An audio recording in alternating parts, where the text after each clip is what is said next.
Chapter 361. Reinhardt seemed odd. Right. Yeah. So.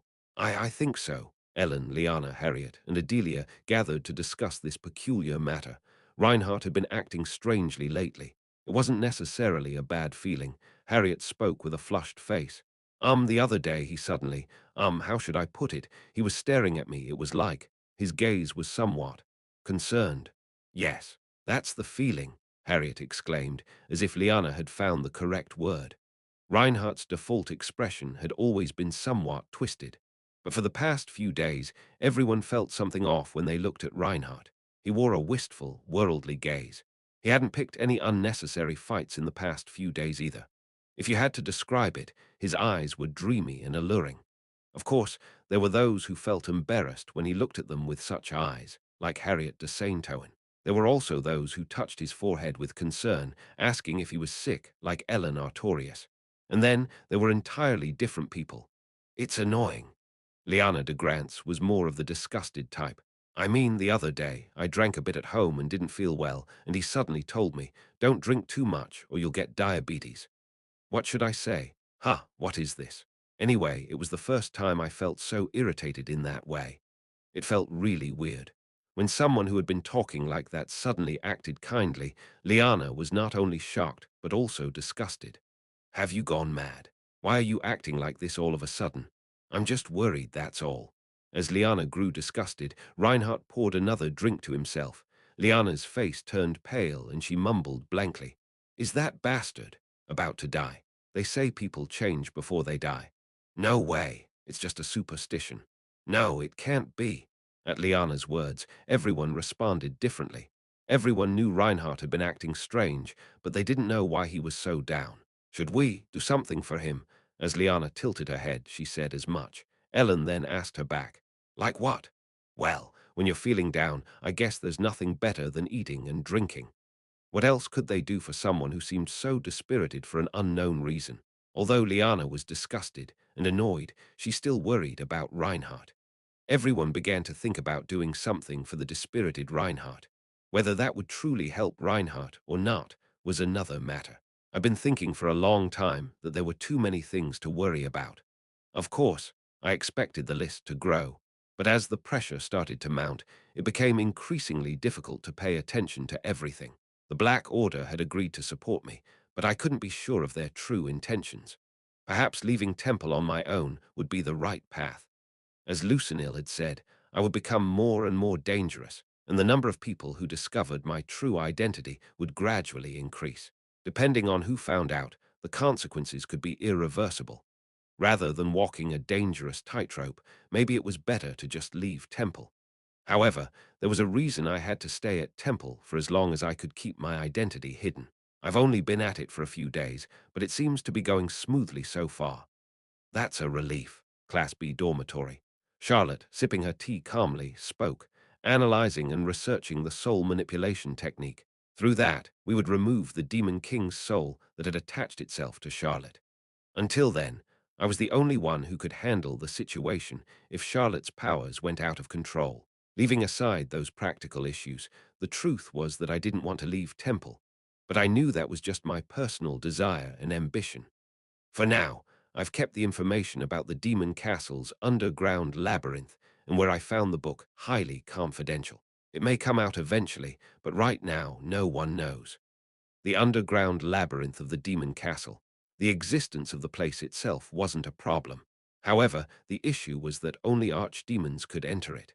If it became known that Charlotte was currently in a state similar to the Demon King, it would be difficult for her to remain safe. I wanted to stay at Temple until Charlotte's problem was resolved. Whether or not that would happen, I couldn't be sure. Anyway, what's been going on with you lately? Did you get into a fight with the others or something? What? No. Perhaps sensing something from my demeanor, Charlotte cautiously asked. Showing too much deviation from my usual self might also be problematic. As I looked slightly dazed, Charlotte quietly held my hand. Everything will be fine. Don't worry.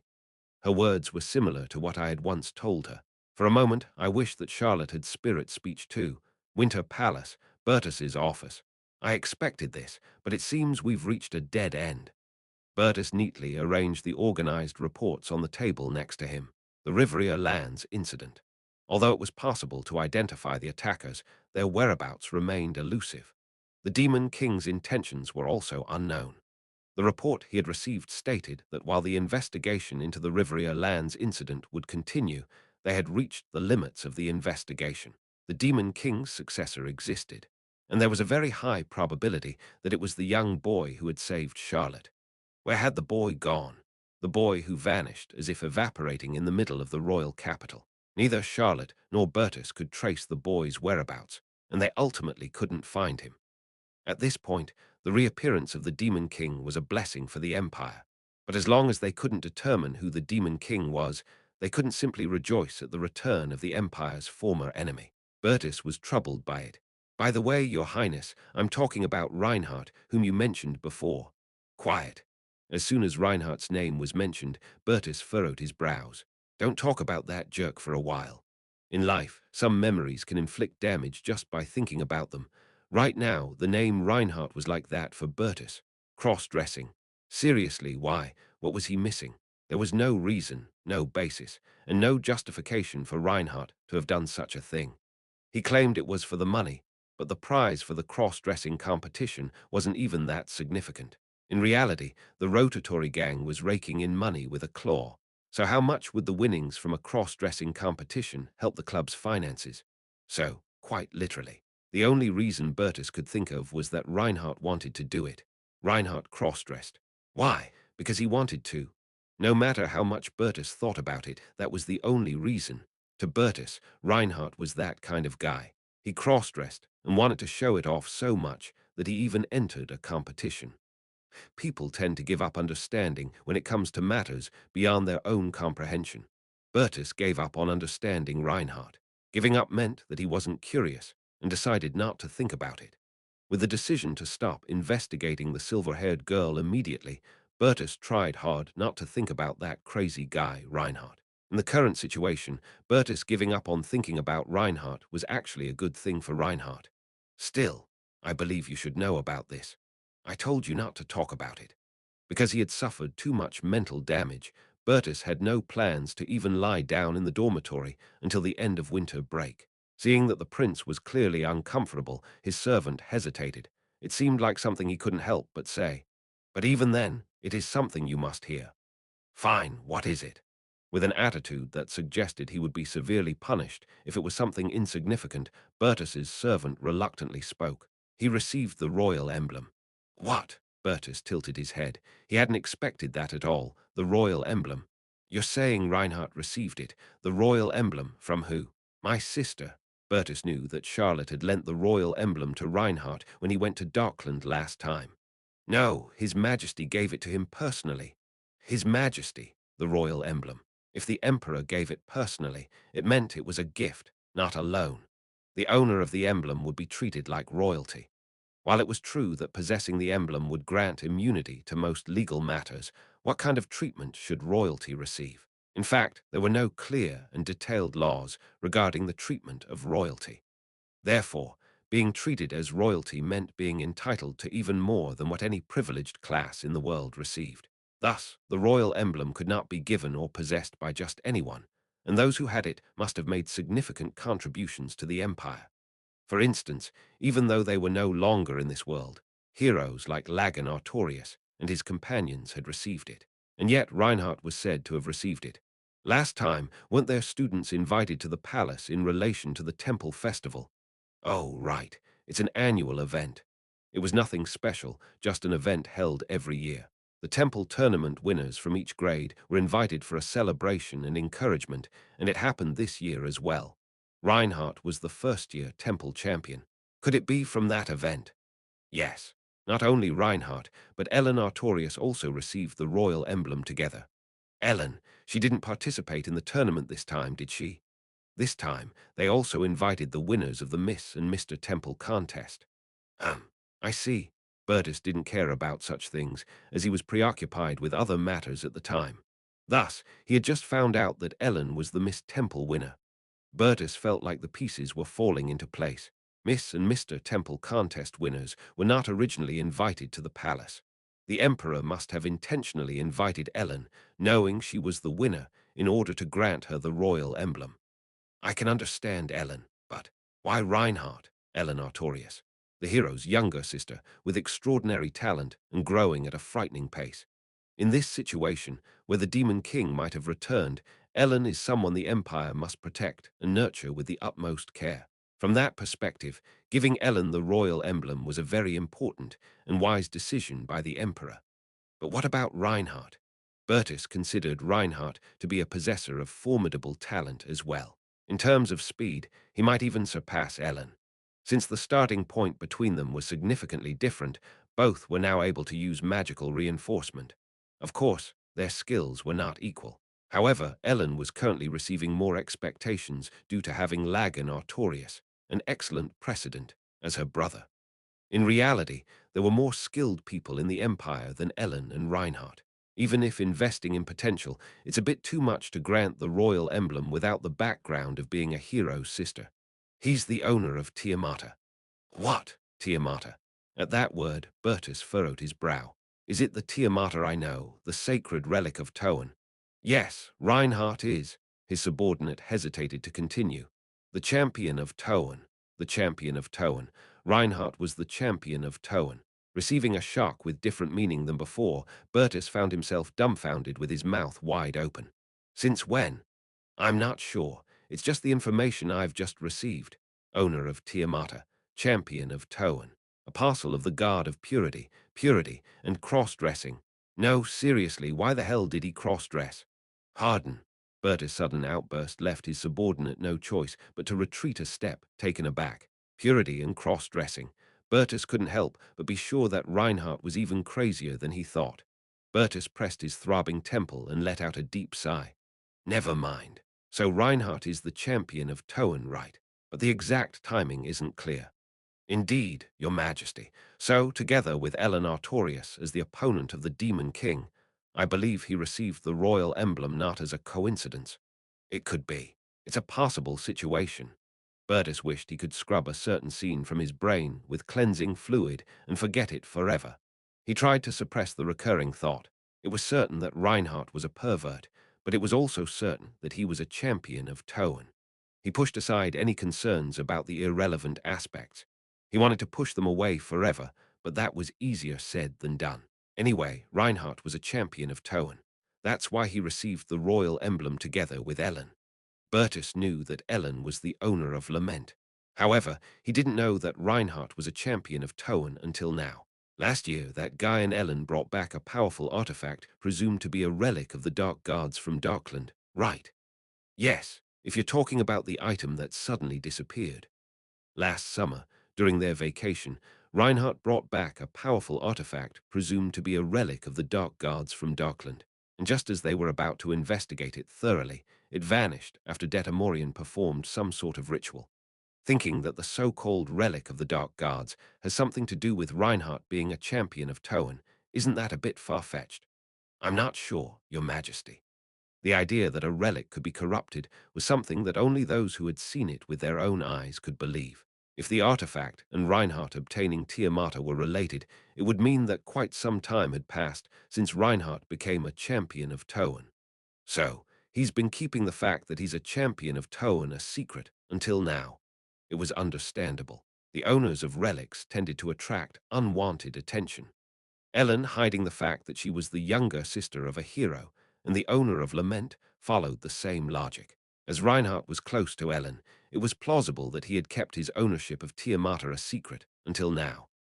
In the end, it was too vague to pinpoint whether Reinhardt became a champion of Toan before or after entering Temple. They could only assume it was around the time of their summer vacation. But the real point of concern lay elsewhere. Until now, he had not been able to know that Reinhardt was the owner of Tiamata. It was a well-kept secret. His Majesty, how did he find out that Reinhardt was a champion of Toan? Reinhardt wouldn't have confessed this fact to the Emperor. It seemed that the Emperor had accurately identified Reinhardt and Ellen and bestowed the royal emblem upon them. How did the Emperor know something that Reinhardt hadn't told him and grant the royal emblem?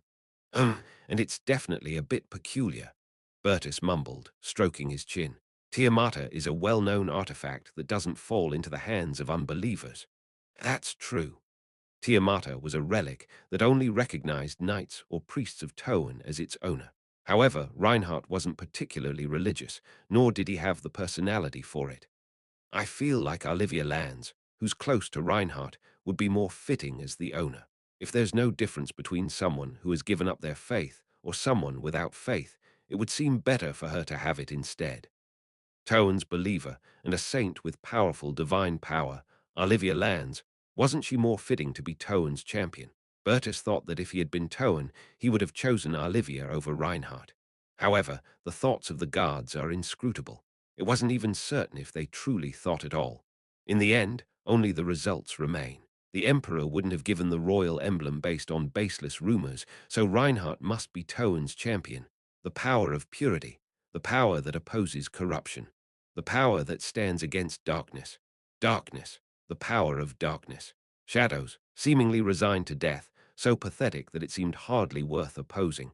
His sister, gradually consumed by the power to control shadows. Charlotte de Gradius, having given up on everything, only to suddenly regain her vitality at some point. Some moments of Charlotte's life floated in Bertus's mind. Numerous thoughts tangled in Bertus's head. Bertus stared out the window with a stiff expression. Reinhardt, that guy, thinking about it, he did occasionally leave temple. Soon, the prince revealed a sinister smile. The date when my sister's condition suddenly improved. The dates when Reinhardt didn't attend temple, the time of his return. My sister's whereabouts. Compare all of them and bring it to me. At Bertus's order, his subordinate nodded. Yes, your highness. As soon as the subordinate who received the order left, someone knocked on Bertus's office door. Knock, knock, what is it? Your Highness, Savelin Turner requests an audience. Tesk, there's no time to rest. Tell her to come in. The position of the first prince was too grand to focus on just one matter.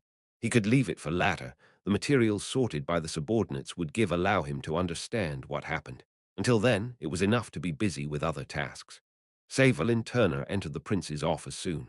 As always, a stern expression and composed attitude, and her appearance, which looked like a mysterious woman regardless of her actual age.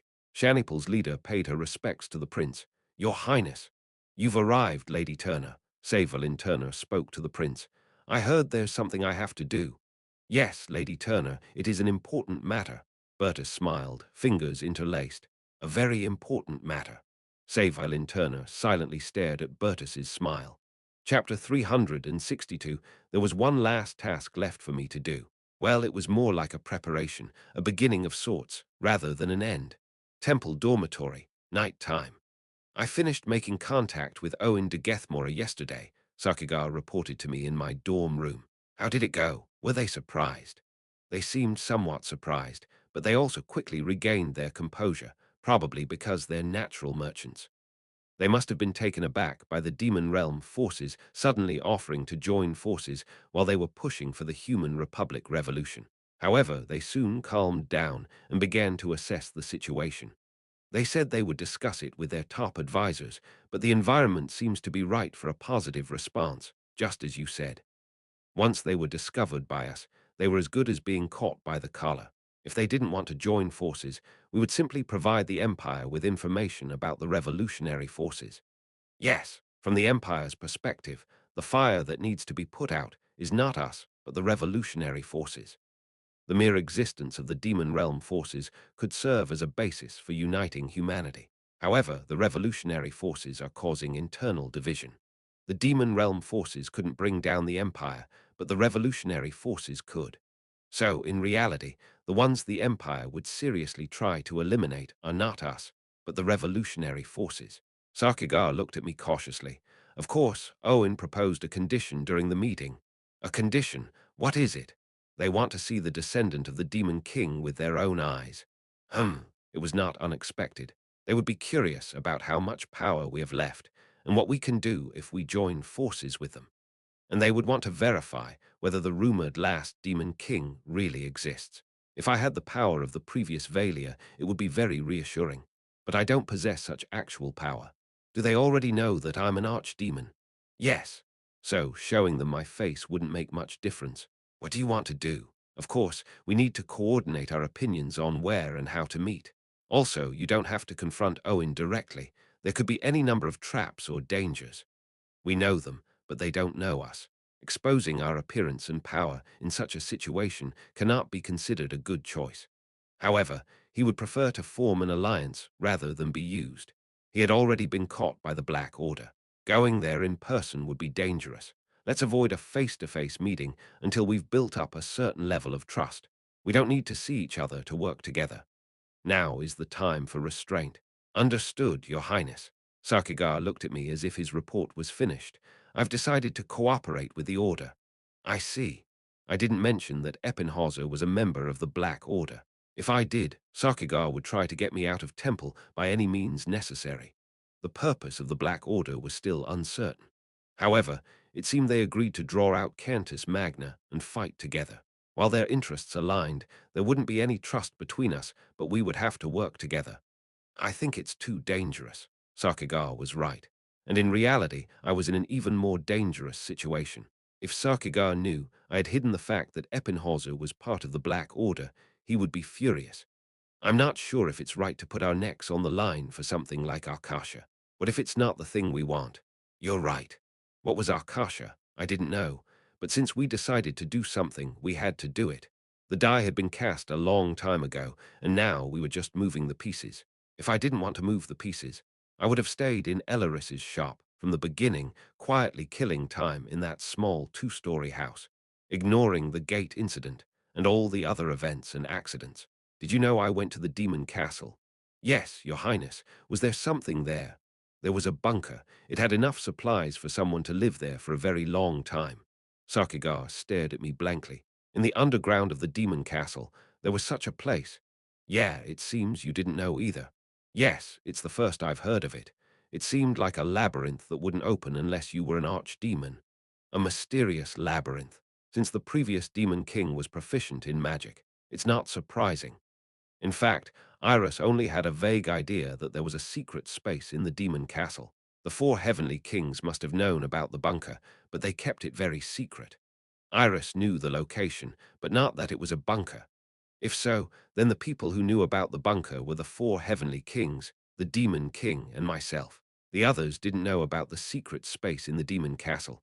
Of course, someone else might know, but I couldn't be sure. Anyway, there were a lot of magic books from the demon realm there. I used those as bait to lure Cantus Magna. The bait was more than enough, so I prepared to fish for the big catch called Cantus Magna with the Black Order. Pass the information to Lucinil, then Elaris will know as well. We shared the information we discovered and decided on our course of action. Yes, Your Highness. Sakigar transformed into a sparrow and flew away. I took a few deep breaths while gently pressing my earlobe. Was it right to meet the revolutionary forces directly?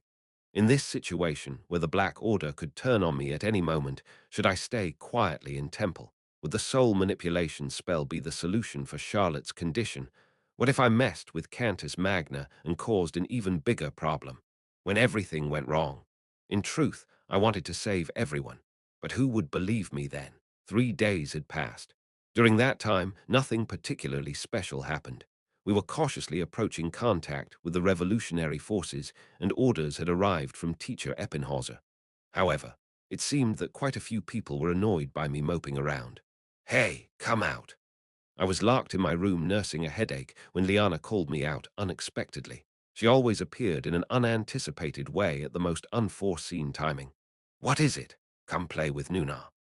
No way, she got a taste for beating Cliffman, and now she's doing this to me too. Why are you Nuna? Kid, that's just how I talk. She grabbed me by the collar and dragged me out of the room. Ugh, anyway, come out, you brat. This girl had no worries. She just thought that all she had to do was enjoy life. A rich girl who seemed like a rich girl, but also didn't seem like one at all. Liana de Grants. Want a drink? You and I aren't old enough to drink, you know. And yet, weren't you screaming with joy while drinking, somehow? In situations like these, the actions of carefree people like Liana seemed to be a comfort. The time was still in the afternoon. As Liana dragged me along, she said, "Anyway, make some time." For what? Let's just chat. Liana looked at me and grinned. I don't know why you're moping, but there are more than a couple of people who get tired when you're like this. Whack, whack. Liana smacked my shoulder a couple of times. You won't die if you cheer up a bit. Not that anything would happen just because I was in a bad mood, so it should be fine if I just cheered up a bit. Yeah, I guess. As I weakly smiled, Liana clicked her tongue, looking at me.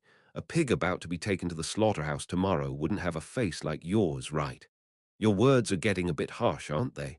Right, you should act like that. That's how you are, after all. As I was about to get angry, Liana laughed and patted my back vigorously. Liana de Grants, always seeming far away, yet somehow close. A strange girl indeed. It was time to take a break. Liana took me outside of Temple. Where are we going? Just follow me. She even dragged me onto a magical train. Come to think of it, there weren't many times when it was just the two of us. The first time I spoke with Liana was during a deserted island group mission. We didn't seem particularly close after that, but after summer vacation, we started treating each other more casually. It was a strange relationship. We didn't have many shared experiences, but we had become close enough that we didn't feel any discomfort around each other. We could easily call each other friends. That's what I thought, at least. In the magical train, which wasn't too crowded but not empty either, we held onto the handrails and absent-mindedly looked out the window. The scenery was similar to Seoul, but it could never be the same. Riding the train itself was the same, but the views of the royal capital were nothing like the scenes of Seoul in my head. In the rocking train compartment, "What's going on?" Liana de Grants quietly asked. I could feel her concern for me in her simple question. There's a lot going on, I just can't tell you. Nothing's wrong. All right, people can worry for no reason. She didn't seem entirely convinced, but she didn't press me further. Liana went silent for a moment, seemingly searching for another topic, and then she spoke up again. Soon the new students will be arriving. Yeah. I had been so focused on my own problems that I hadn't given that much thought. We were now second-year students, and soon freshmen would be joining the royal class. There were quite a few characters from the original story who would become our juniors, and my actions shouldn't have affected their entrance into the royal class. Most of them would be involved with Ludwig, though. Of course, they would also be divided into first-year A and B classes, and there would be a sense of reproducing the seniors' power struggles. Juniors. Had I become too detached from Temple to think about that? I just hope we don't get a junior like you. What's wrong with me? Do you think it would be nice to have a junior who curses at their seniors trying to maintain discipline? Ah, I thought about it, and it felt surreal. What if a junior like me showed up? That would be the worst. Liana looked at me and asked, what if Harriet gathers the juniors for a meeting and one of them, as small as a mouse, starts lecturing her? What would you do? Well, you wouldn't let it go, right? You come running down like you did with that senior who attacked you before, right? I couldn't say no. I had cursed at Rudina, who was trying to establish discipline among the juniors, and she had retaliated by bringing in a second-year student. I had taken a severe beating from him, but I had narrowly escaped the crisis with a groin-breaking move. Now that I was a second-year student, a hot-headed Harriet probably wouldn't be disciplining the juniors. But if she did, and a junior talked back to her, and if Harriet was so shocked that she cried and told me about it, if a junior did that to me, if we were to have that sort of conversation, I couldn't guarantee that I wouldn't beat the hell out of him. Art de Gartes. It's understandable. Only after a year had passed did I come to understand the feelings of my senior who had attacked me. I was confident that my actions were either equally or more extreme. Who are you to our dense-headed friend? She may look like this, but she's a princess. I initially took her on because she was so annoying and exasperating, but if the situation were to really turn that way, I couldn't guarantee that I wouldn't do the same. Seeing my expression, it was as if Liana had read my thoughts. She laughed heartily. It's strange when I think about it. When you did that crazy thing early last year, I really thought you were an insane lunatic. How did it turn out like this? There was no reason for us to become close, but through various events, we became friends. Liana would never have expected that someone like me would end up taking walks outside with her. Liana looked out the window with a faint smile. It was fun, one way or another. I hope this year is the same. Just like Liana said, wishing that there would be many fun events this year since there were many last year. Yeah, I hoped for the same. After taking the magic train, I soon found out where Liana was taking me. The mansion-dense area in the northern part of the royal capital. In front of the enormous mansion, Liana stopped. Isn't this your house? You know it well. There, what does my gloomy mood have to do with you inviting me to your house? Liana snickered. It's about time to get permission. Permission for what? Marriage. Why no, what? What? You don't like it? What is she talking about? Was she looking at me with those eyes all this time? Ah, well, I don't understand what you're saying, and I'm sorry, but you can't be serious. It's a joke. Liana clicked her tongue as if she couldn't believe it. Then a blue spark jumped from her hair. Zap.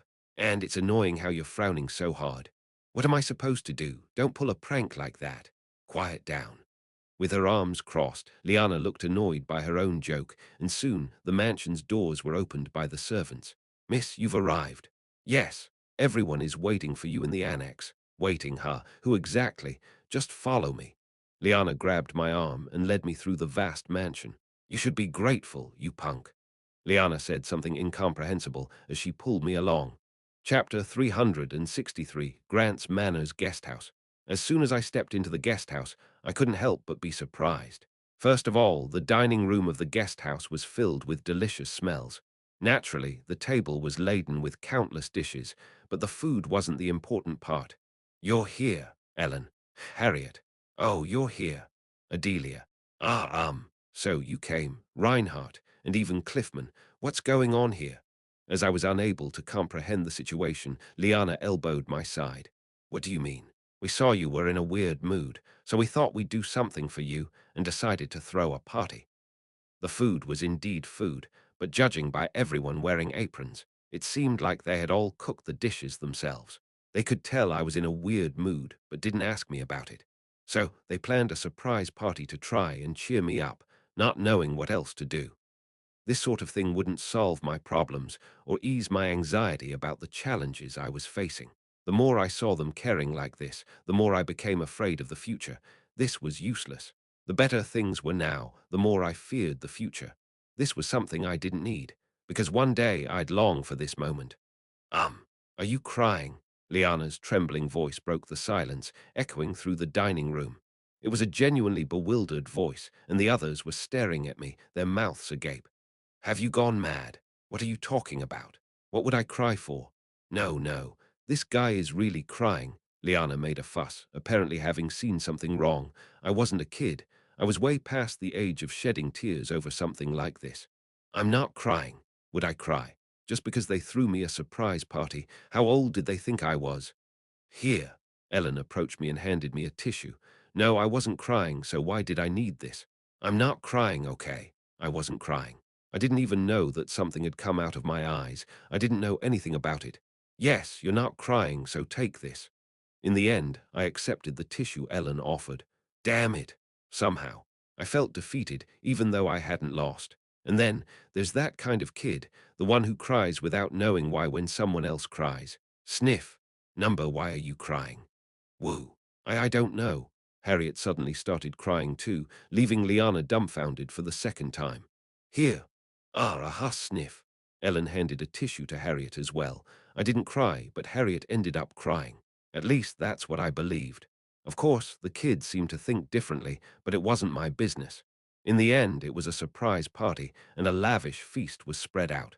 Naturally, it was only polite to eat what was offered. It wasn't the kind of atmosphere where musicians played music and people danced like at a social party. It was pretty clear that Liana didn't like that kind of thing. I had a hard time imagining her wearing a dress and dancing at a social party. Wouldn't she just sit with her legs crossed and give the approaching men a look that told them to get lost if they didn't have any business with her? Of course, I didn't know how it would actually be. There was plenty of prepared food. I already knew Ellen could cook well, but it was surprising that Harriet, Adelia, and even Cliffman had cooked too. Were you dragged into this? They said they needed more help. Apparently, Cliffman had been roped into this by Liana. Had he become Liana's exclusive slave? If it was a reward and he enjoyed it, that would be one thing, but if he was really doing this against his will, wasn't this something like school violence? No, at this point, calling it school violence was kind of funny. What I was curious about was who made what. Om Nam Nam Ellen was busy eating whatever was in front of her, so I couldn't tell. Eek, Harriet's cooking was easy to spot. She stealthily watched what I was about to eat, and when I reached for something, she looked at me with eager anticipation. But it was rather strange. The cream pasta in front of me. Judging by her behavior, it was obvious Harriet had made it.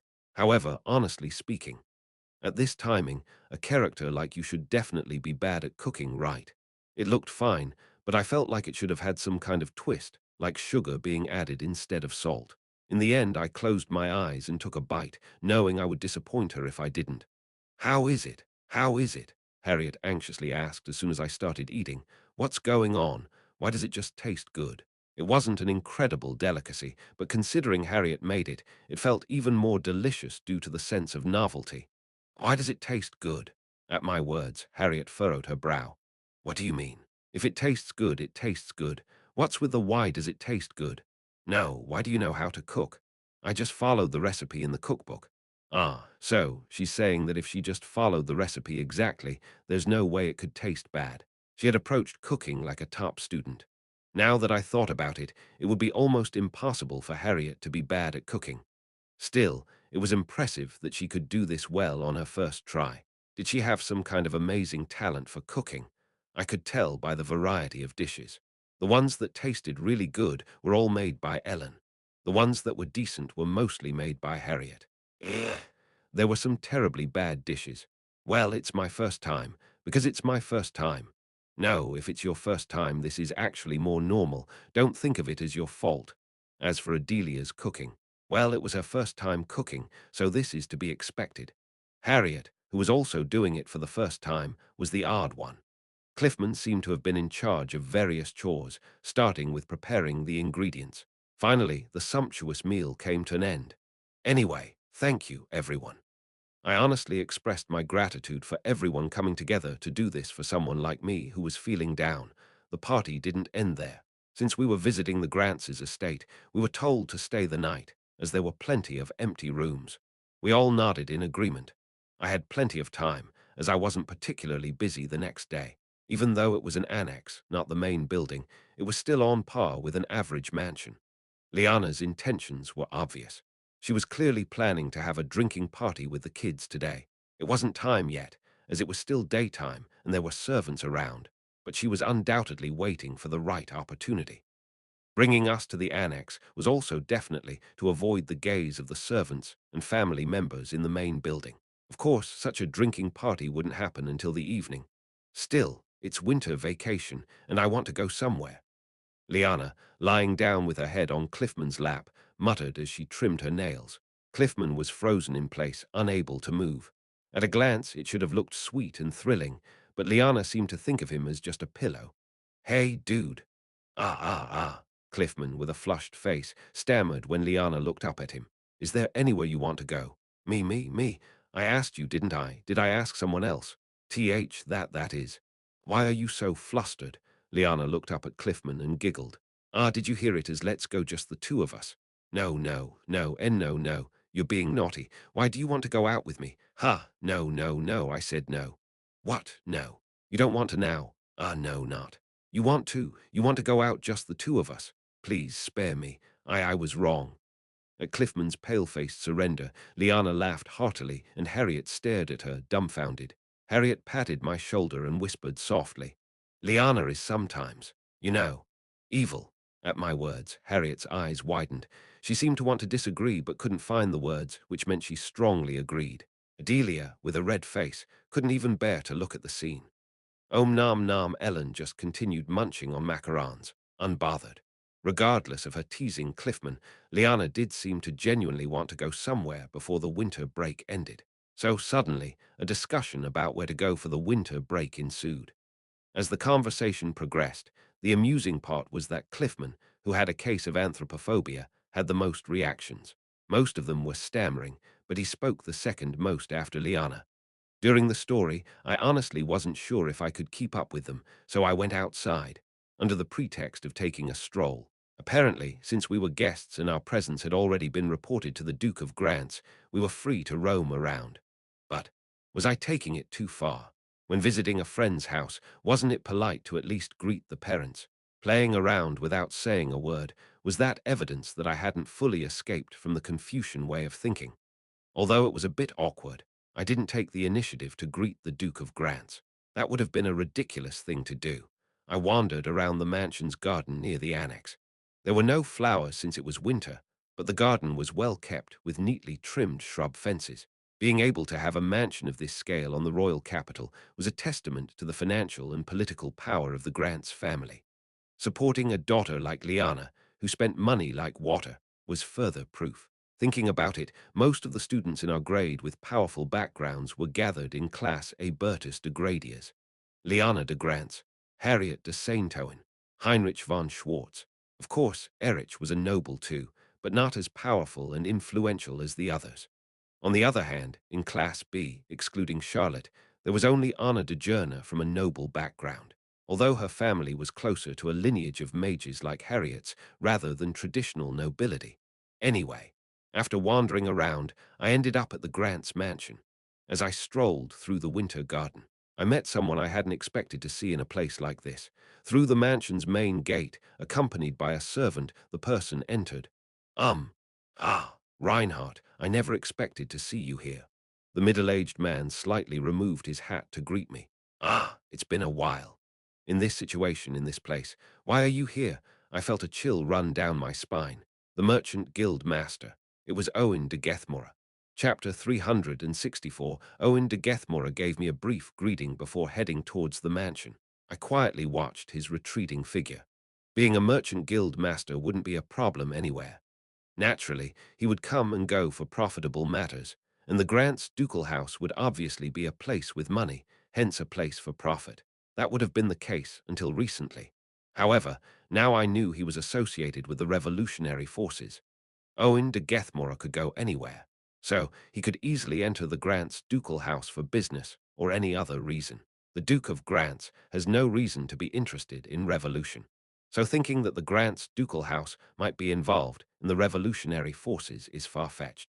But it's not like there was no history of wealthy nobles pouring everything into such matters.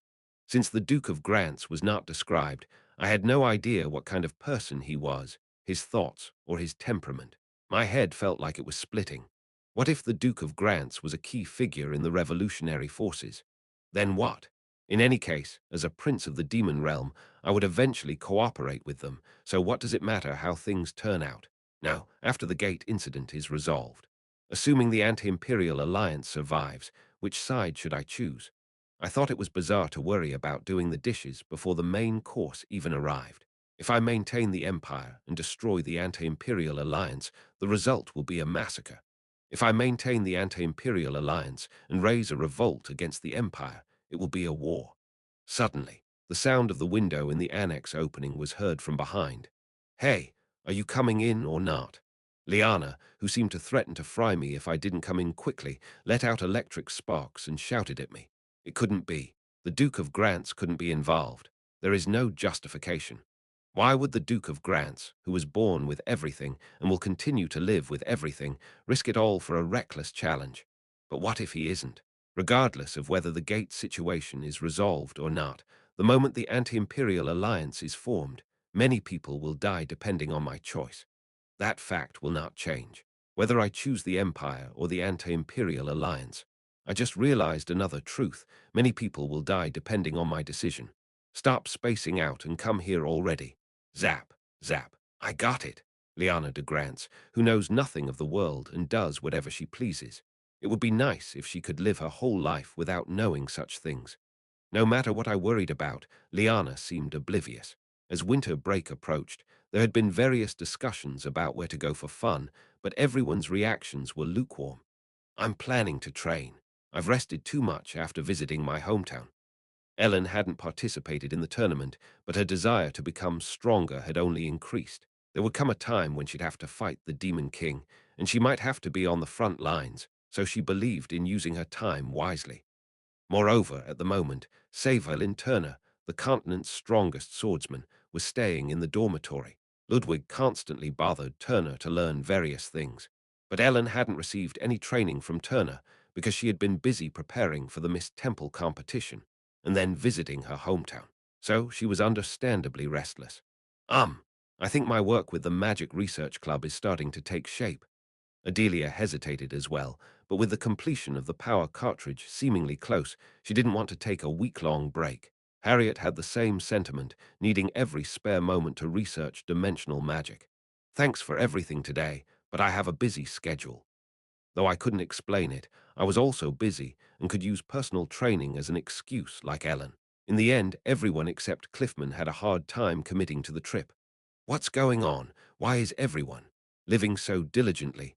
Liana mumbled absent-mindedly, her eyes unfocused. I chuckled at Liana's expression. You seem to forget, but isn't this how royal class students who receive full support from the Empire should live? Wow, hearing that from you makes me feel even worse. Liana mumbled on, still lost in thought. Looking at it, everyone here was the cream of the crop among elite students. It would be strange if they didn't act this way. Sure, without any special effort, your supernatural powers might skyrocket, but everyone else needs to work hard. Liana looked at Cliffman with a defeated expression. How about you? That was the vibe she gave off. Cliffman was born with natural talent, but he still needed to train. He hadn't yet awakened his magical reinforcement. However, if Liana was rejected again, her spirit might break. Well, I am. But if Cliffman said he was okay with it, they would really end up going on a trip together, and his face turned red as he stuttered. Liana looked at Cliffman and finally lowered her head. Forget it. You all can just die. Live diligently. Let's see how well you all live. Liana muttered as if her soul had left her body. Her friends were living so diligently that it broke her spirit. As evening approached the Grants' estate, Liana's mental state, which had gone out the window, slowly began to return. Hee. It was because the time to indulge in a drink was fast approaching. Could someone her age really enjoy alcohol this much? Whether the Duke of Grants was involved in the revolutionary forces or not, wasn't his attempt at raising a child a failure in the first place? Ah, miss, we have guests here. It's fine. Go on, take a break. Go and rest. It's all right. Although it didn't seem all right, judging by how she quickly pushed the servants out to rest, it seemed that the servants also knew something was going on here. Having a lot of money and no worries about the future made for a unique kind of carefree life. Is it really okay to do this? Like I said. Even Harriet and Adelia looked restless with uneasy expressions, unsure of what Liana was thinking. Most of the people in the Edina summer villa were servants. But here, in the main building, the Duke of Grants was present, and it would be rude not to greet him while the children organized a drinking party amongst themselves. Right. It wasn't a problem that I was immersed in Confucianism. This was really weird. The fact that everyone but Ellen seemed to think that this wasn't the right way to behave was proof of that. Thus, one by one, Liana pushed the servants out, and the annex became empty according to her plan. Let's get started now. I can't forgive you diligent guys. As Liana was about to open the display case with that expression, the door burst open. Liana, why aren't you introducing your friends? Ah, Dad. A man with a cheerful expression swung the door open and shouted boisterously. With a clearly flustered expression, Liana gritted her teeth and yelled at him. I told you not to come to the annex when I'm hanging out with my friends. Oh, what's this familiar feeling? But I should at least greet your friends who have come all this way. Do you know how long I've been waiting? Ah, you already met these two before. What do you want to see again for? Come to think of it. Liana had taken Cliffman and Ellen to the Grants' estate during the Miss and Mr. Temple contest. Having met the Duke of Grants before, Ellen and Cliffman bowed their heads respectfully. Hello. Greetings, Your Grace. Yeah, Ellen, still as cute as ever. Cliffman, you seem to have gained more muscles. But aren't there some new faces here too? As Harriet, Adelia, and I stood up to say something, Liana pushed the Duke's chest hard. This is Reinhardt, this is Adelia, and this is Harriet. Satisfied. Now go. Get out. Hey, don't be so hard on your dad. I'm not scolding you. Let's just talk, huh? Let's just have a chat, you little rascal. Ah, I don't want to. Get out. What was it? It was a different vibe than with Harriet and the Duke of St. Owen. At least the Duke of St. Owen seemed stern. But the Duke of Grant seemed a bit reckless, didn't he? Goodness, you must have a hard time with this stubborn daughter, huh, kids? Ah, stop with the weird talk and get out. It seemed that the Duke of Grants was less of a doting father and more of a genius at enjoying his daughter's distress. Watching Liana's irritation, his chuckling made it evident. Out. Ouch, fine, I got it. In the end, the Duke of Grants was forcibly pushed out of the annex by his daughter. Bang, clang, clang. Phew, seriously. After slamming the door shut, Liana locked it. I told him not to come, but seriously. Liana huffed and puffed, showcasing her bratty side without any restraint. Clang! With the sound of the lock being undone, the annex door opened once more. "Did you not know this, my daughter?" A large keyring jingled in his hand. "Good grief, their relationship was complicated. Did you think locking the door would stop your father from entering his own house?" As the Duke of Grants jingled the large keyring and chuckled, he walked back in. "Ah, seriously," fizzle. Liana's hair began to emit sparks, as if she were genuinely furious. "Ouch, I was just joking, but you're really trying to roast your father. They say raising a daughter is useless. Hey, get out." "Fine, I'm going." Thud.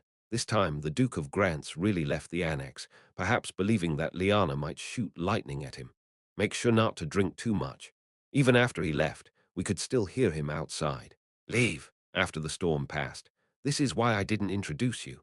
Liana stomped her feet in frustration. It hadn't even been a few minutes from his entrance to his exit, but we were all overwhelmed by the powerful impression the Duke of Grants left. "What can I say? He's quite an impressive man." Harriet mumbled in a daze, while Ellen, having witnessed this spectacle several times, calmly sipped her tea and spoke. "He's a good man." It was the first time Ellen had spoken like this about someone, so everyone was taken aback. Liana furrowed her brows in response. What's good about him?"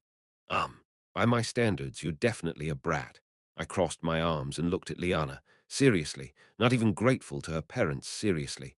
"You want to die, Fizzle?" "No, it's obvious to anyone that you're a brat." Everyone nodded in agreement to my calm conclusion, as if they couldn't deny it. "That's a bit too much, don't you think?" Adelia's reaction. "Looking at it this way, I think I was a bit too hard on my dad." Harriet began to reflect on herself. "Well, it's true. Even Cliffman." Ellen and Cliffman had seen this situation a few more times, so they must have seen more of Liana's antics. "Do you really want to die?" "Ah, no. It's just that's not right." Surprisingly, Cliffman spoke up when he needed to. "Really, everyone thinks that way. Characteristic of a spoiled brat. They won't listen to their parents even if they die, but they'll listen to their friends." Even Cliffman, who would immediately agree with Liana even if she said the sky was yellow, was convinced. Am I a spoiled brat?" Liana ended up showing a typical spoiled brat-like reaction, gaining enlightenment from her friend's words while completely ignoring her father's. One way or another, Duke Grants managed to dispel the last of our lingering unease, even if Liana didn't know it. He definitely told us to drink moderately. Telling us to drink moderately meant we could drink after all. He must have meant it as a way to let us have fun without worrying about his presence. So Duke Grants wasn't being malicious, even though he enjoyed seeing his daughter in a difficult situation. Liana and I drank whiskey, and the others had sweet wine. As we exchanged stories, nothing particularly remarkable came up. The main topic was about what kind of juniors would join us next year. "It would be nice if we didn't have someone like you." Harriet said exactly what Liana had said earlier today. "Do you think someone like me is common? This is a talent I was born with." "Wow, you're aware that you're exceptional in that regard, huh?" "I'm actually quite good at understanding my place." "Isn't this a problem you should fix by deciding to change, not just acknowledging it?" "Isn't it about time you realized I'm not that kind of rotten person? You blockhead." Talking to you always makes me angry, and stop calling me a blockhead." "You're used to it now, aren't you? You'd feel left out if I didn't call you a blockhead, right?" "Ugh, I don't feel left out." "I don't? All right, Harriet." You got a bit worked up, didn't you? Calling you by your name feels awkward, right? Isn't blockhead more comfortable to hear?" Stop it. You're really a terrible person. Why are you doing this to me?" I felt immense satisfaction after successfully getting Harriet to blow a fuse. I'm getting dizzy. This is all because of that guy. Just lie down for a bit." Harriet groaned and laid down on the sofa, seemingly intoxicated. Harriet eventually fell asleep without realizing it. Adelia, also intoxicated, stumbled around before curling up next to Harriet like a cat and falling asleep. "I'm sleepy." Ellen, who didn't seem intoxicated at all, gulped down some wine and lay down using Liana's thigh as a pillow. "She'll probably fall asleep soon." The only ones who were still fully conscious were Liana, Cliffman, and me. Surprisingly, Cliffman didn't seem too drunk. I thought the alcohol might be strong, but it turned out he hadn't been drinking at all. Perhaps he was afraid of what he might do if he got drunk. "Hey, what did I do so wrong?" Liana seemed to seriously contemplate whether she was a spoiled brat or not, but eventually concluded that she hadn't done anything wrong. She didn't seem too drunk, but she appeared to have a decent buzz going on. I didn't drink much either. It wasn't for the same reason as Cliffman. Hey, not a damned brat, I said. No, what did I say? As soon as I called out, that phrase burst out reflexively, as if I was about to get smacked. Usually, if it feels right, it's right, and Liana is a damned brat. Of course, that's not what I meant to say. Owen de Gethmora is a member of the revolutionary faction. The fact that he came here raises suspicions that Duke Grants might be part of the revolutionary faction, which would be impolite. But the possibility, it's just a possibility. There is a very important question to confirm that. Did your father also attend temple? Temple, of course. My heart raced like mad. Liana said that, taking a swig of whiskey. He must have graduated from the Orbis class, right? Damn it. Bloody hell. Chapter 365. Not everyone from the Orbis class had joined the revolutionary forces. The valedictorian of the Orbis class, Grants, had no reason to join them. Strictly speaking, no one, regardless of their background, wealth, or poverty, had any reason to join the revolutionary forces. Where on earth could one find a reason to risk their life for something? In reality, even those who would benefit from the revolution were better off waiting for the revolution to occur and then jumping on board, rather than risking their lives to participate in it. If Grants was a member of the revolutionary forces, he would undoubtedly be a key figure. Every time he criticizes me for not being the valedictorian pisses me off. Liana, not knowing what I was thinking, pointed to her head while drinking whiskey. No matter how much I think about it, my brain isn't that great, you know. And whose fault could that be? It was dizzying to hear her argue that since her brain was bad, it must be her father's fault, but that wasn't what was important to me right now. If Grants was with the revolutionary forces, would it be right for me to think that he would become my ally, since I was going to join them anyway? Whether or not Grants was with the revolutionary forces, all I really cared about was delaying the revolution until after the Gate incident. The anti-imperial alliance was just a pretext, and there was no real intention to form it and raise a flag against the empire. Both the revolutionary forces and the five great divine faiths' independence were swept away by the Gate incident, vanishing completely. Humanity suffered tremendous losses beyond the empire, and there was no room for any other dreams. After the Gate incident, rebuilding the world with all their might was the endpoint. In the face of the greatest crisis of humanity, all the petty interests disappeared. But what if that great crisis disappeared? Wouldn't it be better if the Gate incident happened after all? Wasn't that now a better alternative? However, in the end, I still hadn't reached the essence of the Gate incident. That's why I knew that all these thoughts and worries would ultimately be in vain. We cleaned up early since the kids had all fallen asleep. After tucking each of the sleeping kids into their beds, Liana and Cliffman went to their rooms to sleep. I couldn't sleep. A surprise party hastily planned to cheer me up. Though I was touched by it, it had brought on some absurd worries since coming here. Nothing was certain. As I gazed out the window at the night-shrouded garden, I saw someone wandering through it, a man with a pleasant appearance. Grants, the Duke. Not knowing what to do, I opened the door to the annex. As the door to the annex opened, Grants, who had been walking through the garden, looked at me for a moment and then burst into laughter. Ah, it seems there's another insomniac besides me. His laughter, for some reason, seemed sad. Was it Reinhardt? Yes, that's correct. I've heard quite a bit about you. As troublesome as his existence was, it seemed that Duke Grants had heard many stories about me. When I asked my daughter to tell me about Temple, she'd get annoyed and defensive, but she did talk about you quite a bit. Ah, yes. Duke Grants chuckled and patted my shoulder. The habit of patting people while talking. Was that something Liana got from her father? Liana apparently talked about me being an oddball at Temple to Duke Grants at the beginning of the semester. Of course, Liana didn't seem to enjoy conversing with her father that much, so Duke Grants hadn't heard about me to the point of obsession. Mainly events and incidents, so I couldn't help but break out in a cold sweat. Duke Grants, graduate of Orbis class, possible revolutionary. He might personally hold a grudge against me for being the catalyst of the Orbis class closure. When I heard you fought a senior from Orbis class, I thought even if I didn't know you, you must be a big shot. Even if that wasn't the case, the person responsible for the closure of his alma mater was right next to him. However, Duke Grantz's grin only seemed to express admiration for his daughter's daring friend. Was he not concerned about Orbis class, or was he just hiding his feelings? I guess the aftermath must have been quite unsettling for you, Reinhardt. Instead, he spoke directly about the situation. Yes, I didn't think it would turn out like that.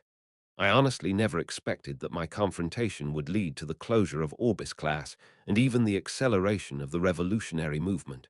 What had to happen happened, Duke Grant said, looking up at the winter night sky. His attitude seemed to suggest that he had known about the corruption in Orbis class for a long time. From the way he spoke, was he unrelated to the revolutionary forces? However, during a sleepless winter night, I couldn't tell why he was unable to sleep, but there was no mistaking the deep regret and some form of remorse in his expression. As we walked and talked, I suddenly looked towards the mansion and couldn't help but feel a bit uncomfortable. Someone was watching me and Duke Grant. A grown woman, arms crossed and frowning, stared at me as if something was terribly wrong. As our eyes met, she furrowed her brow even more and sharply closed the curtain. Both I and Duke Grant saw this. Ah, well, my wife can be a bit sensitive. The Duchess. Come to think of it, Liana didn't introduce the Duke, so naturally she didn't introduce her mother either. Duke Grant said, seemingly apologetic. What was bothering her? Or was it that Duke Grant wasn't going to bed yet? However, the Duchess's irritated expression seemed to be less about disapproval and more about disgust and contempt. That's what it seemed like. I'll go inside now. It's cold, so taking long walks at night won't do you any good. Ah, yes, I understand. Duke Grant seemed to be careful with his words. The next day, in the dining room of the annex, they had a simple breakfast served by the servants. Of course, even though it was a simple meal, it was enough to accommodate Ellen's massive appetite, given that this was the Duke Grant's household. The menu was simple, but the quantity was not.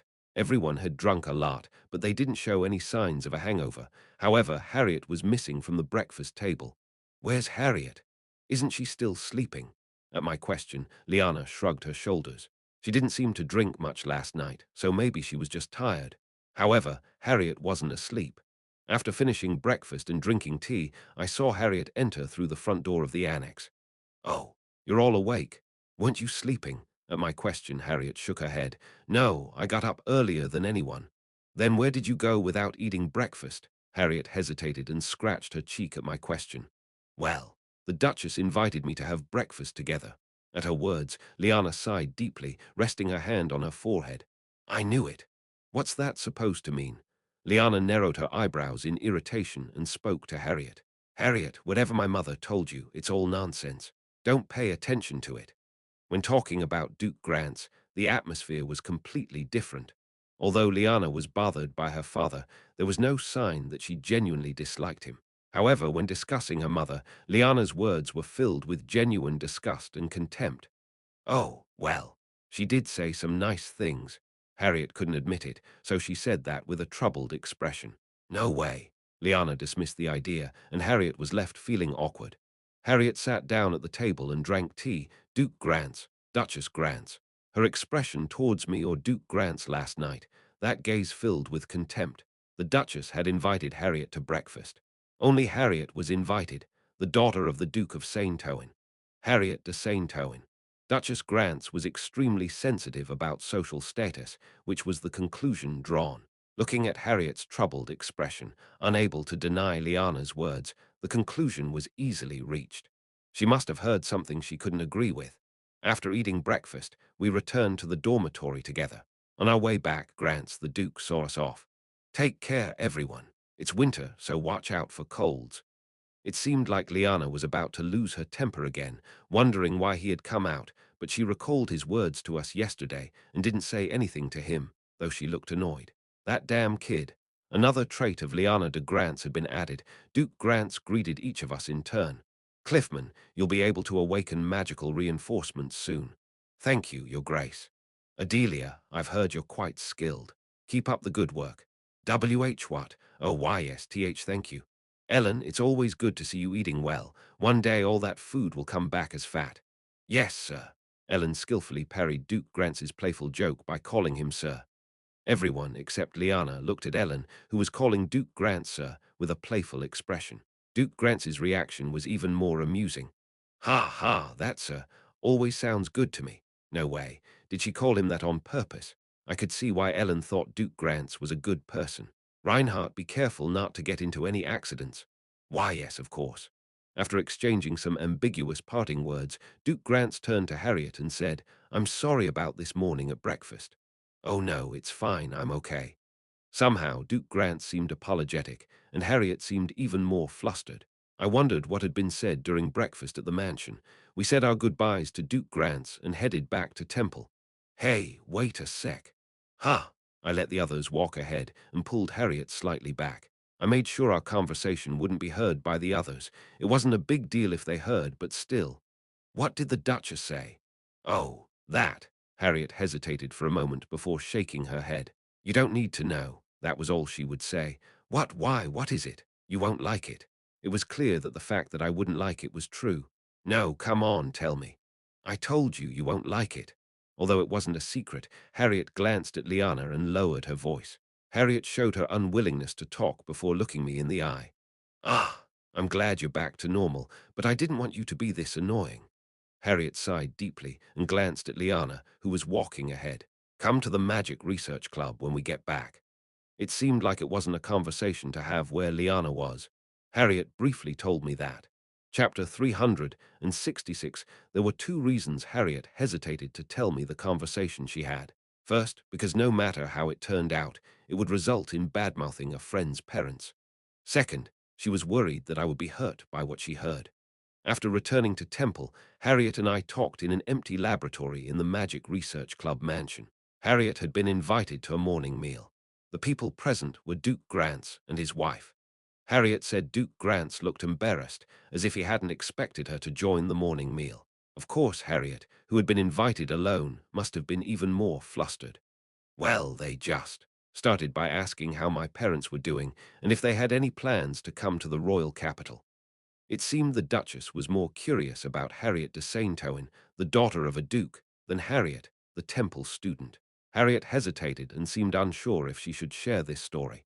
And then, suddenly, she said she wasn't sure if life at Temple was really a good thing. So, what do you mean?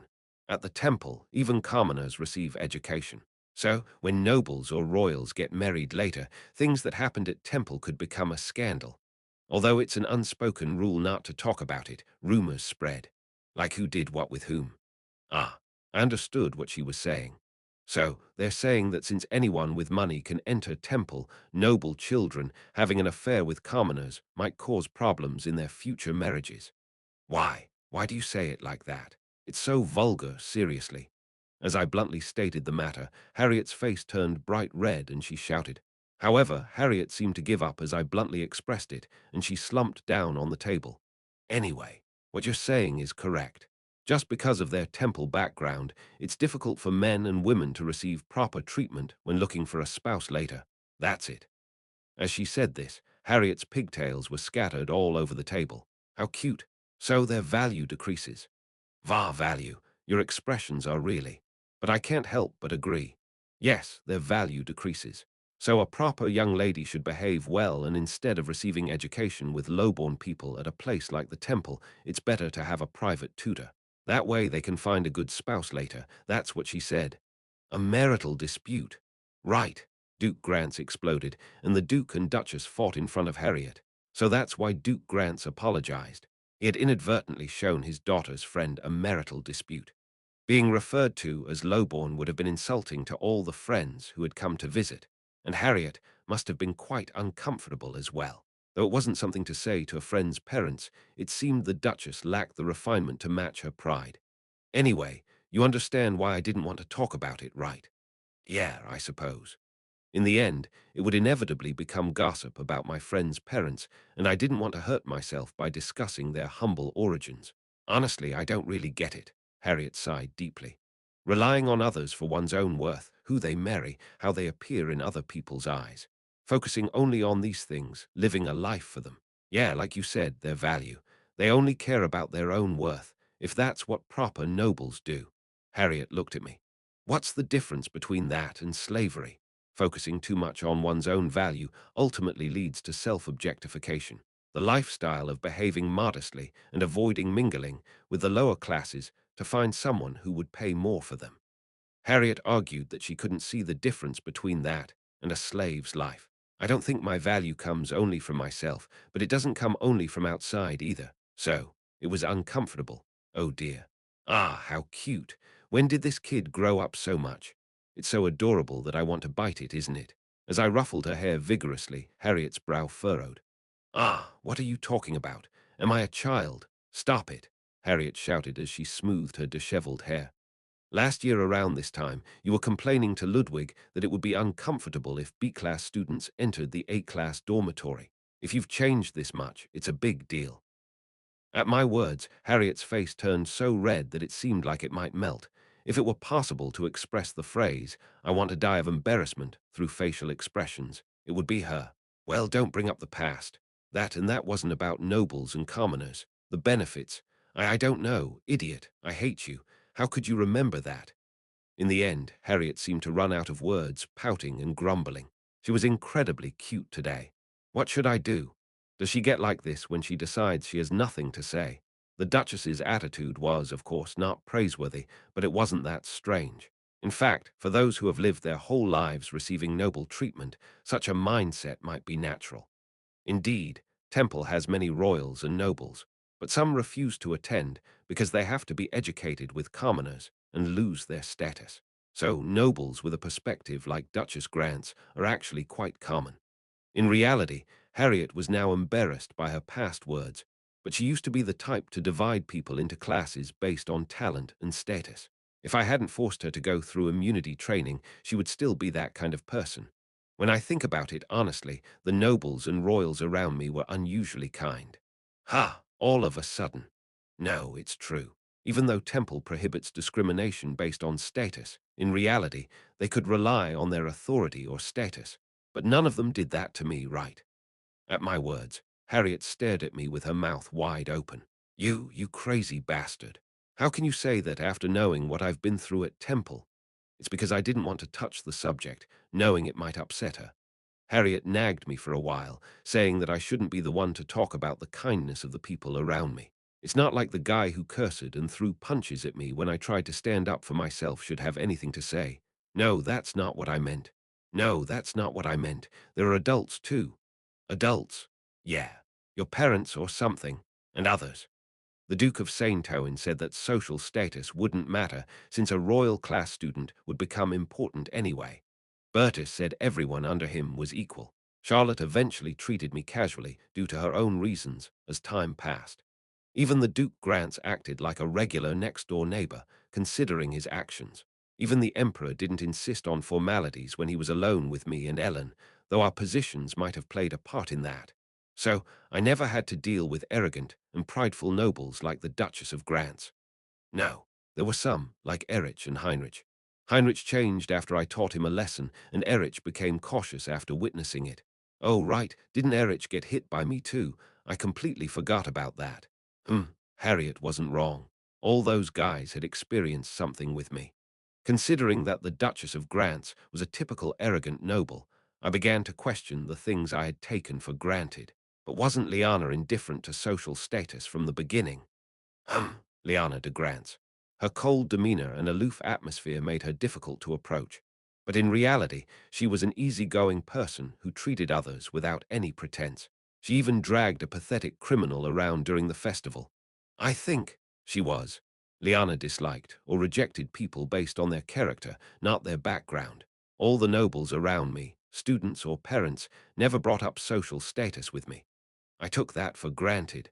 Treating commoners indifferently, like the Duke Grants, was actually an unusual case. It was clear that Liana was more influenced by her father than her mother. Her father's behavior of treating everyone equally and her mother, who valued the authority, resulted from a noble's posture and pride. Caught between those two, Liana took after her father, which is why she had such an easygoing and fearless personality. Now, the last step. Only one step remained. When her parents had that argument, what did they say to each other? Why do you keep asking that?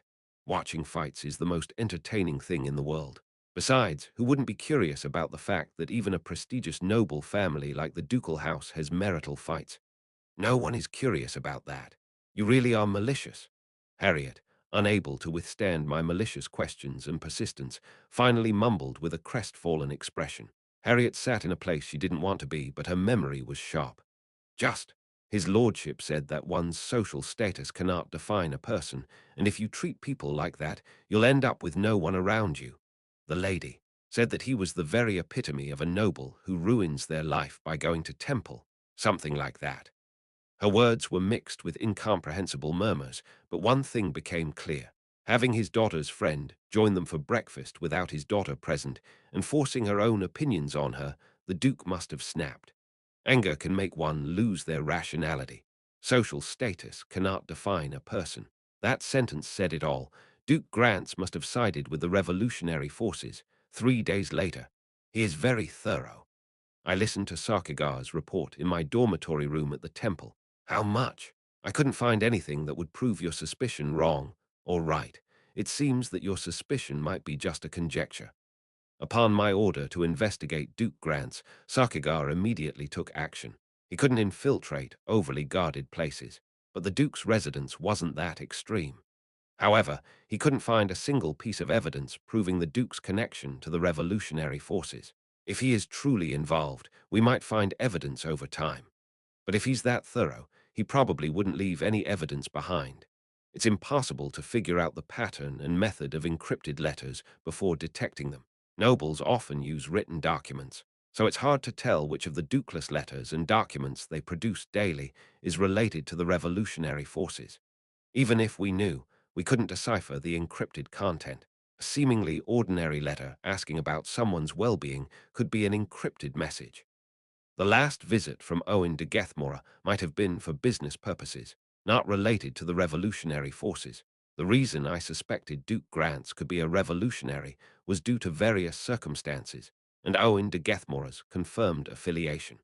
If Duke Grants really was part of the revolutionary forces, it would mean he was a far more cautious person than the friendly neighbor I had perceived. Sarkigar couldn't find any evidence. However, I believe your judgment is correct. Why? But Sarkigar agreed that Duke Grants was likely part of the revolutionary forces. I, too, have infiltrated the Empire's social circles under the name of Argan Pontius, a baron. I see. Everyone knows the scandal that the current Duke Grants, Arthur de Grants, fell in love with a commoner woman he met at Temple and tried to elope. Ah, so that's what the epitome of someone who ruins their life by going to the Temple meant. So what happened? If he had succeeded in eloping, he wouldn't be Duke Grants now. An elopement with a commoner, and a failure. Isn't that enough of a background to curse one's social status and origins? Sarkigar, dressed as a maid, revealed her white teeth in a wicked smile on her elegant and graceful face. Please. Yeah, that expression made you look about 3 times more wicked than you actually were, you know. Anyway, that means that at the time, Duke Grants and his wife had an arranged marriage. Of course, the Duchess of Grants wasn't originally that sensitive to social status. I don't know her well, but the Duchess did seems like a real stick-in-the-mud. I'm sorry, Liana, but your mom is a stick-in-the-mud, okay? Ah, sorry. I'm sorry. At my words, Sarkigar tilted his head with a thoughtful expression. Come to think of it, the Duchess has her reasons too.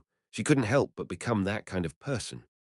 Having lived a noble life for quite a while, Sarkigar had a decent amount of background knowledge about the social circles and physiology of nobles without any prior research.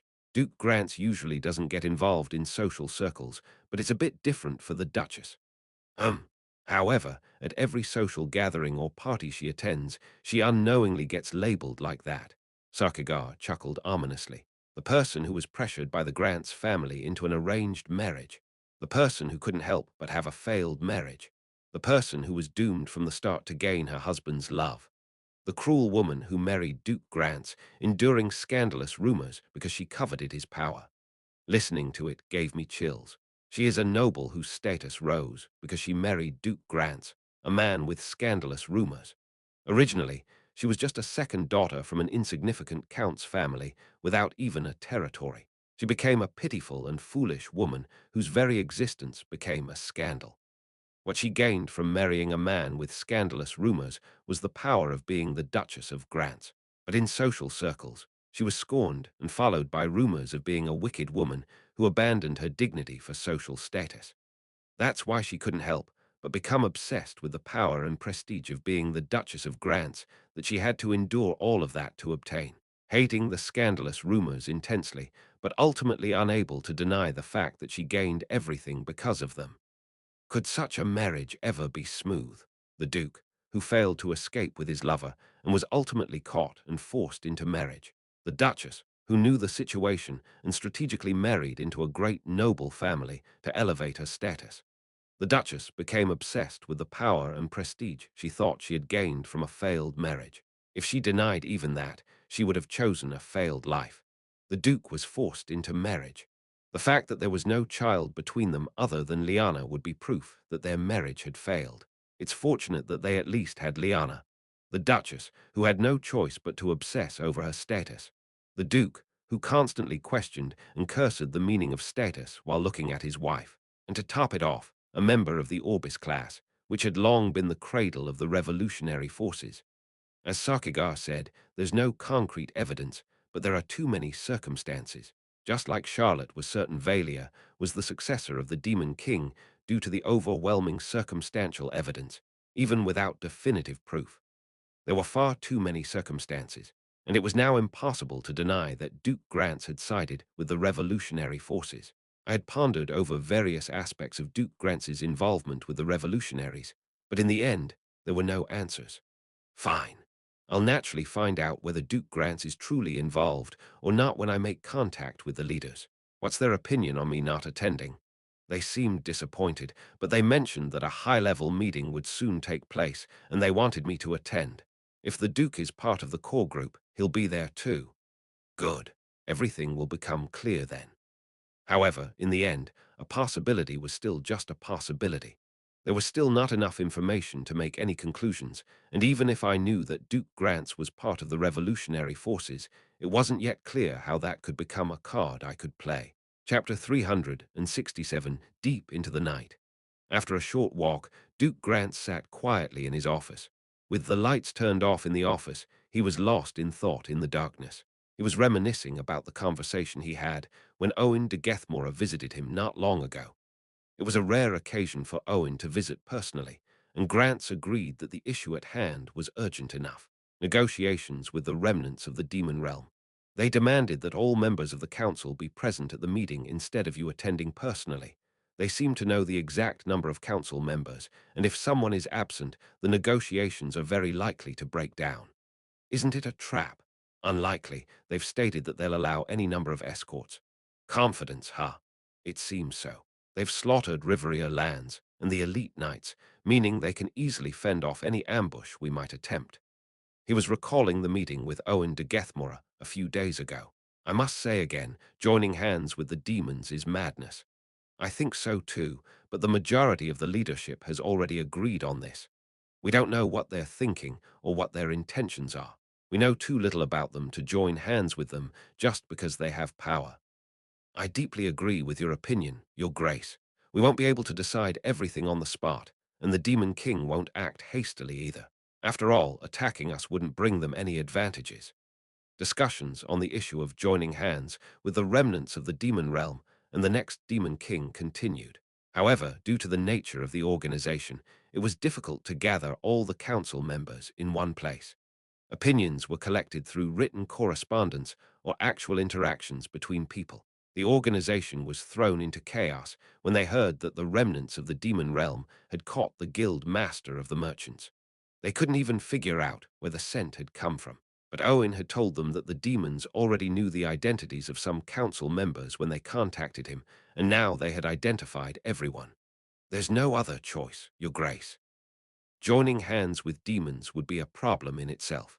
Even if the revolution were to succeed, it would start off on a foundation of mistrust. Such a revolution couldn't last.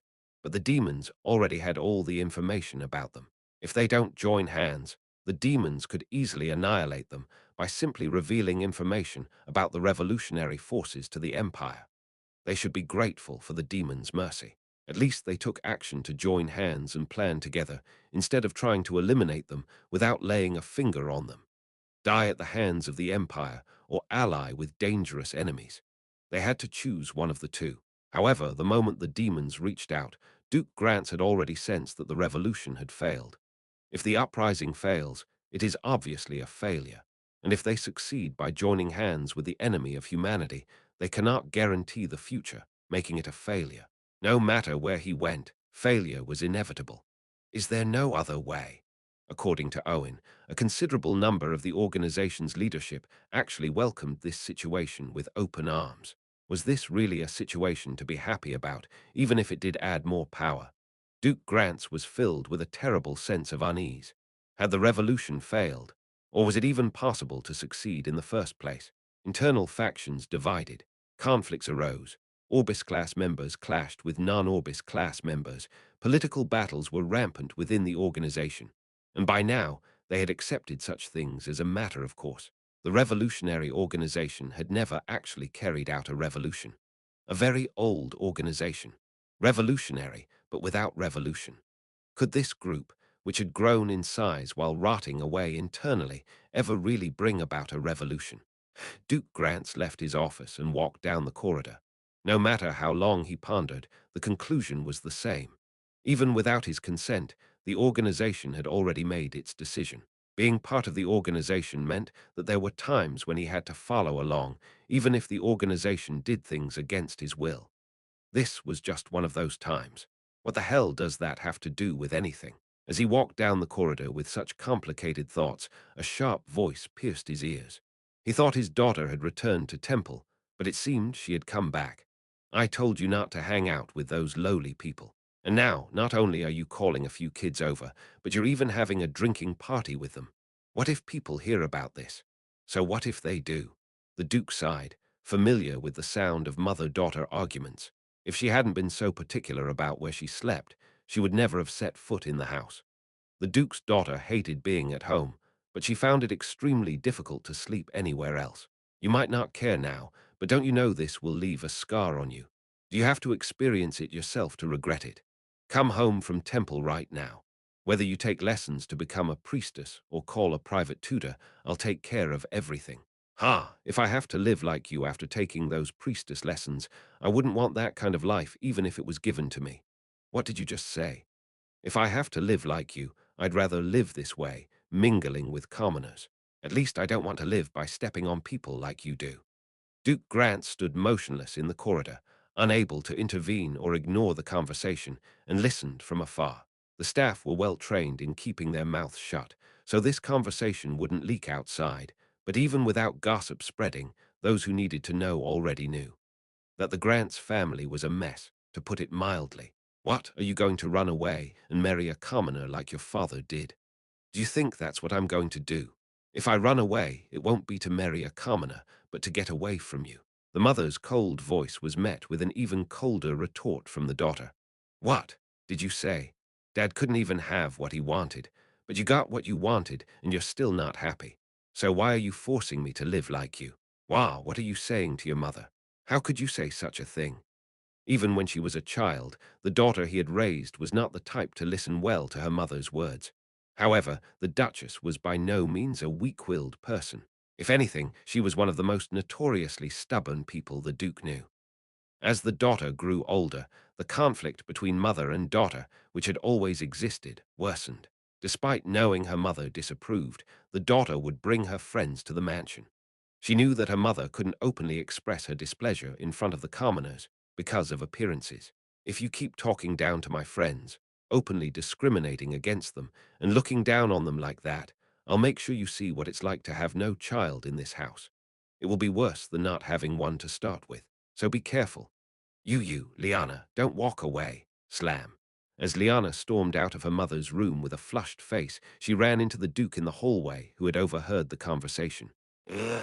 She didn't scold him for eavesdropping, she just stared at the Duke. Her eyes were twisted with rage. Daughter, your father is on my side.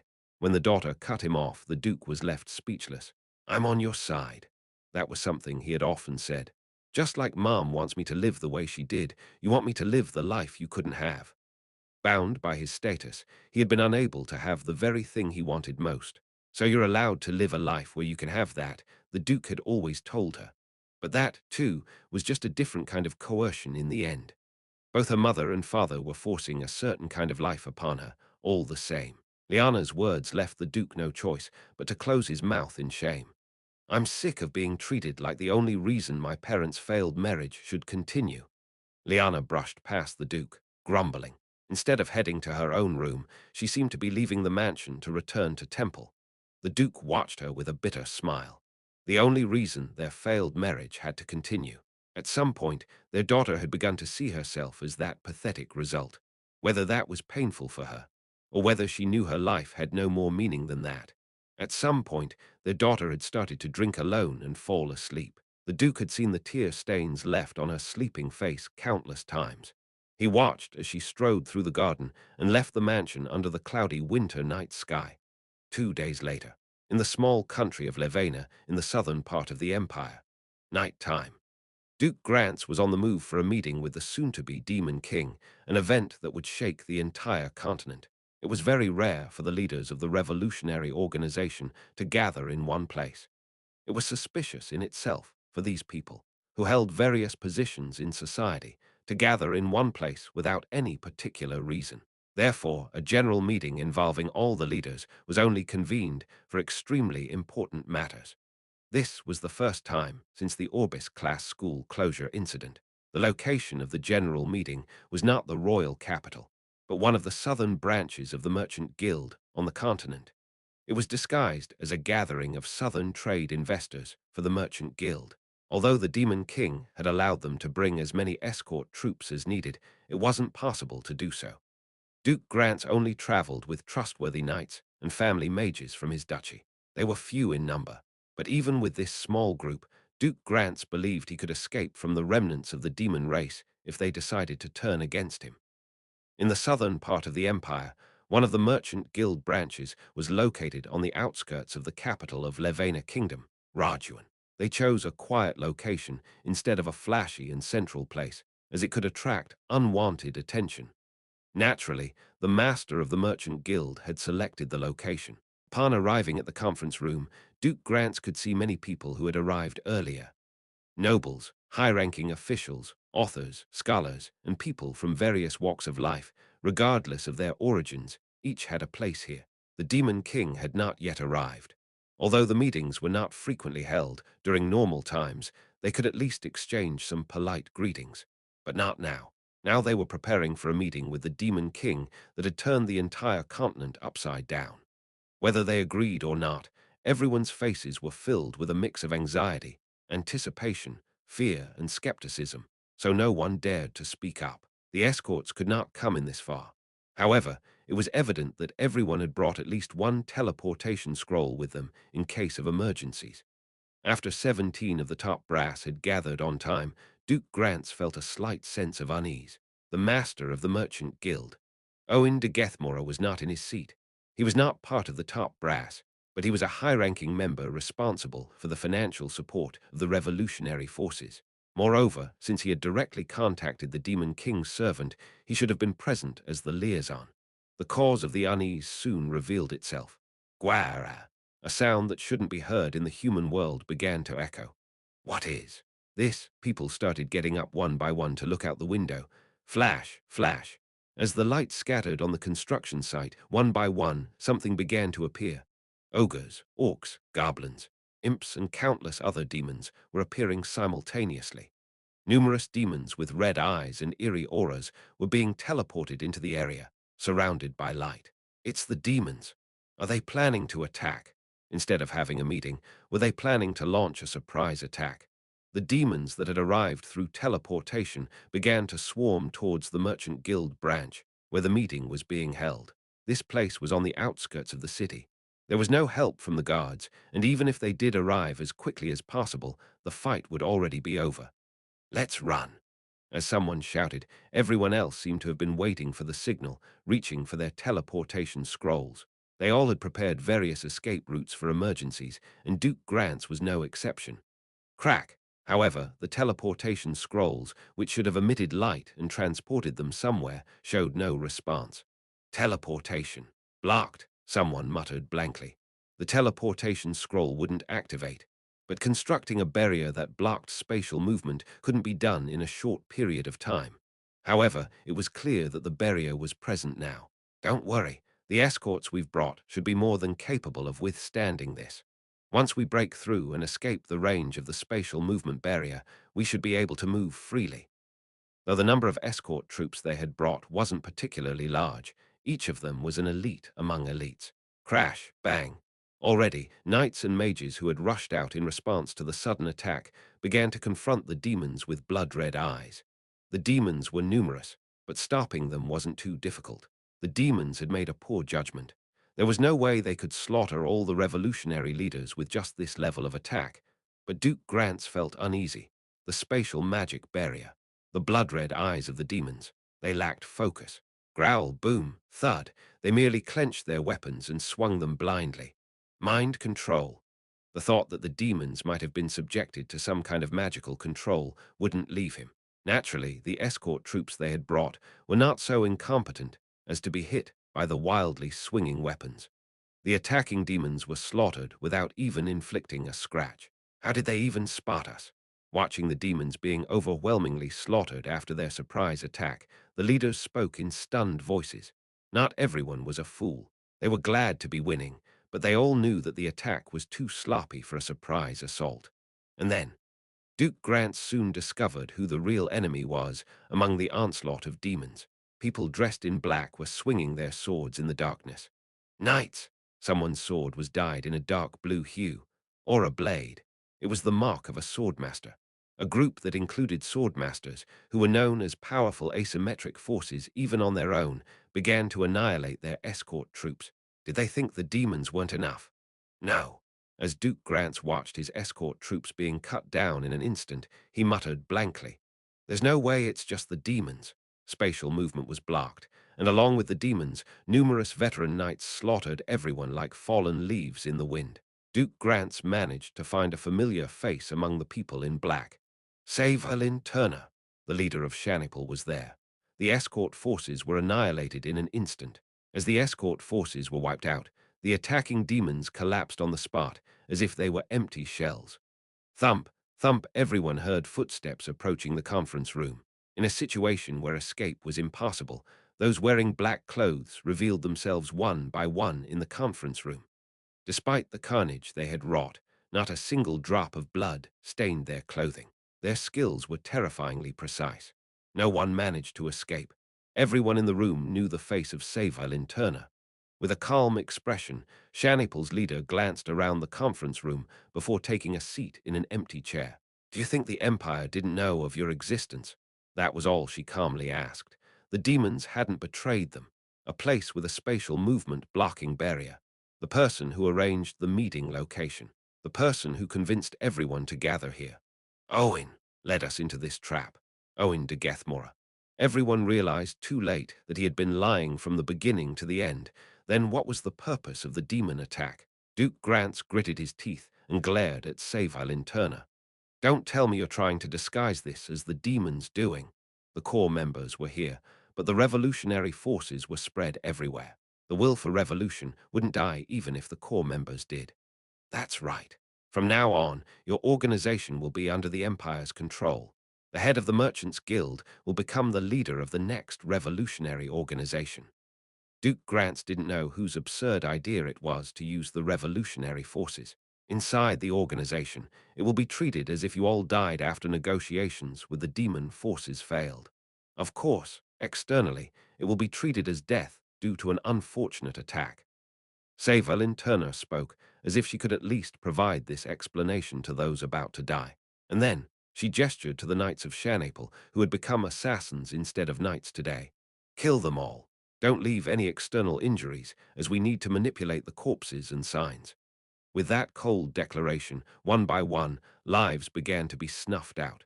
Chapter 368. At that moment, Sakigar was secretly in contact with Owen de Gethmora, disguised as one of them. Arriving at the location where the mastermind's meeting was said to take place, Sakigar found only one person, Owen de Gethmora. No one else was present. "What kind of trick is this?" To Sakigar's question, muffled by his black robe, Owen de Gethmora closed his eyes slightly. "Actually, I have a rather impolite message to convey." "Impolite?" "Yes, very impolite." Owen spoke while looking at the mysterious figure in the black robe. The Imperial royal family wishes to borrow your names without permission just once. What are you talking about? The Imperial royal family was mentioned by a member of the revolutionary forces. Sakagar felt that the situation was getting twisted in some weird way. Due to a recent incident, the royal family has realized that borrowing your names can resolve a complicated issue quite easily. Sakagar naturally understood through those words. Owen de Gethmora was a traitor. So I confess directly like this, not because I want to be on bad terms with you, but to resolve the Empire's problems. His Highness, the First Prince, wishes to maintain a good relationship with you. He also acknowledges that you are needed in the Empire. The First Prince, Bertus de Gradius. Sakagar had thought he was in contact with the revolutionary forces, but in fact, he had been in contact with Bertus's spy. So we hope you will be magnanimous in understanding, no matter what happens this time. They were planning to do something by borrowing the name of Darkland. Do you think you'll be safe, even if the First Prince doesn't know? Whether it's the revolutionary forces or the royal family, you can get what you want through me. No, rather, wouldn't it be better for you to talk to the imperial royal family than the revolutionary forces? Owen de Gethmora did not show any signs of panic, loss of composure, or fear in front of the mysterious demon. Isn't that enough? The words of the merchant guild master were true. However, the fact that they were being used itself was distasteful to Sakagar. They were, after all, weak. Just because they intended to use them didn't mean they could really only be used. In this way, they could be used by entirely unrelated forces instead. Savelin Turner, wearing a black camouflage uniform, stood silently with the disguised Shanapel Knights, watching the room full of corpses. It was a dirty job. Although it was a task to execute the traitors of the Empire, they had to disguise it as the work of demons. Savelin agreed with Bertus's words that this was the best course of action. However, even she, who had become desensitized to slaughter, felt like retching as she watched the corpses being disguised as victims of demons. Did they have to go this far? Among the masterminds of the revolutionary forces, there were faces she knew. She couldn't believe some of them were involved, and one of them was right in front of Savelin Turner. She stared at the dead body of Duke Arthur de Grance, whose eyes were wide open in shock. And so it was. She had only been a nominal teacher, but she occasionally crossed paths with her. Could you follow me? Ah, yes. Am I going to eat you? Why are you so jumpy? Ah, hello. Should I call you teacher, or should I call you Lady Turner? Teacher is fine. Ah, yes. Hello, teacher. A slightly rough, but always cheerful image of a girl overlapped in her mind. What would her expression be like in the future? How would she live her life? Without seeing it with her own eyes, but feeling as if she knew without seeing, Savelin Turner clenched her teeth. Savelin Turner closed the eyes of Duke Grant. Although she knew that it wouldn't make anything better, it seemed like something she had to do. How is it going with diverting the guards' attention? I believe the guards will arrive here in about 15 minutes. Good, we'll withdraw first. Savelin Turner had completed her mission. She had a premonition that another wave of turmoil would sweep through the Empire. Imperator's, the Winter Palace. Bertus was drinking tea, not the usual black tea or milk tea, but a greenish tea. Bertus was not alone. It's called green tea. Have you ever tried it? The leaves are the same as black tea, but the taste is quite different. Before Bertus, Oscar de Gradius, a fellow royal, sat stiffly. No, I've heard of it, but I've never tried it. Is that so? Then you don't know what it tastes like. That's right. When Bertus called him, Oscar felt an odd fear. They often encountered each other and conversed as fellow royals, but it was rare for Bertus to call him directly. Please try it. Ah, okay. All right. Oscar took a sip of green tea at Bertus's urging, without having the chance to savor the taste or the aroma that tickled his nose. Why, me? That was the only thought that circled his mind. Bertus stared intently at Oscar after he took a sip of the green tea. How is it? The aroma is nice. Now that you know the aroma and taste of green tea, you might dream of drinking green tea. Before he could be puzzled by the incomprehensible words, Oscar felt chills running down his body. Bertus looked at him with a subtle smile. Do you think someone who has never had green tea can dream of drinking it? Well, they can dream of it, but can they experience the same taste and aroma? Ah, well, I guess not. Exactly. People can't experience sensations in dreams that they haven't experienced in reality. You can't know what you don't know. That's why you can't dream of it. Only by experiencing it can sensations be reproduced in dreams. A person who has never eaten meat may dream of eating meat, but the meat in that dream will have no taste, texture, or aroma, or it will be something completely different from reality. The same goes for everything else. In the end, that's what it's all about. Bertus sipped his green tea and gazed at the winter landscape. You can't dream of what you don't know. Even if you do, it will be far different from reality. But I wonder why people dream of things they don't know or haven't experienced, even when they don't know what it is or what kind of world it would be. Oscar's fingertips were trembling. He tried to hide it, but he couldn't. Bertus' gaze and words, full of knowledge, weren't violent or aggressive, but they pierced deeply into Oscar's heart. I just don't understand why everyone dreams of a world they don't see or know with their eyes wide open. Oscar couldn't face Bertus' gaze.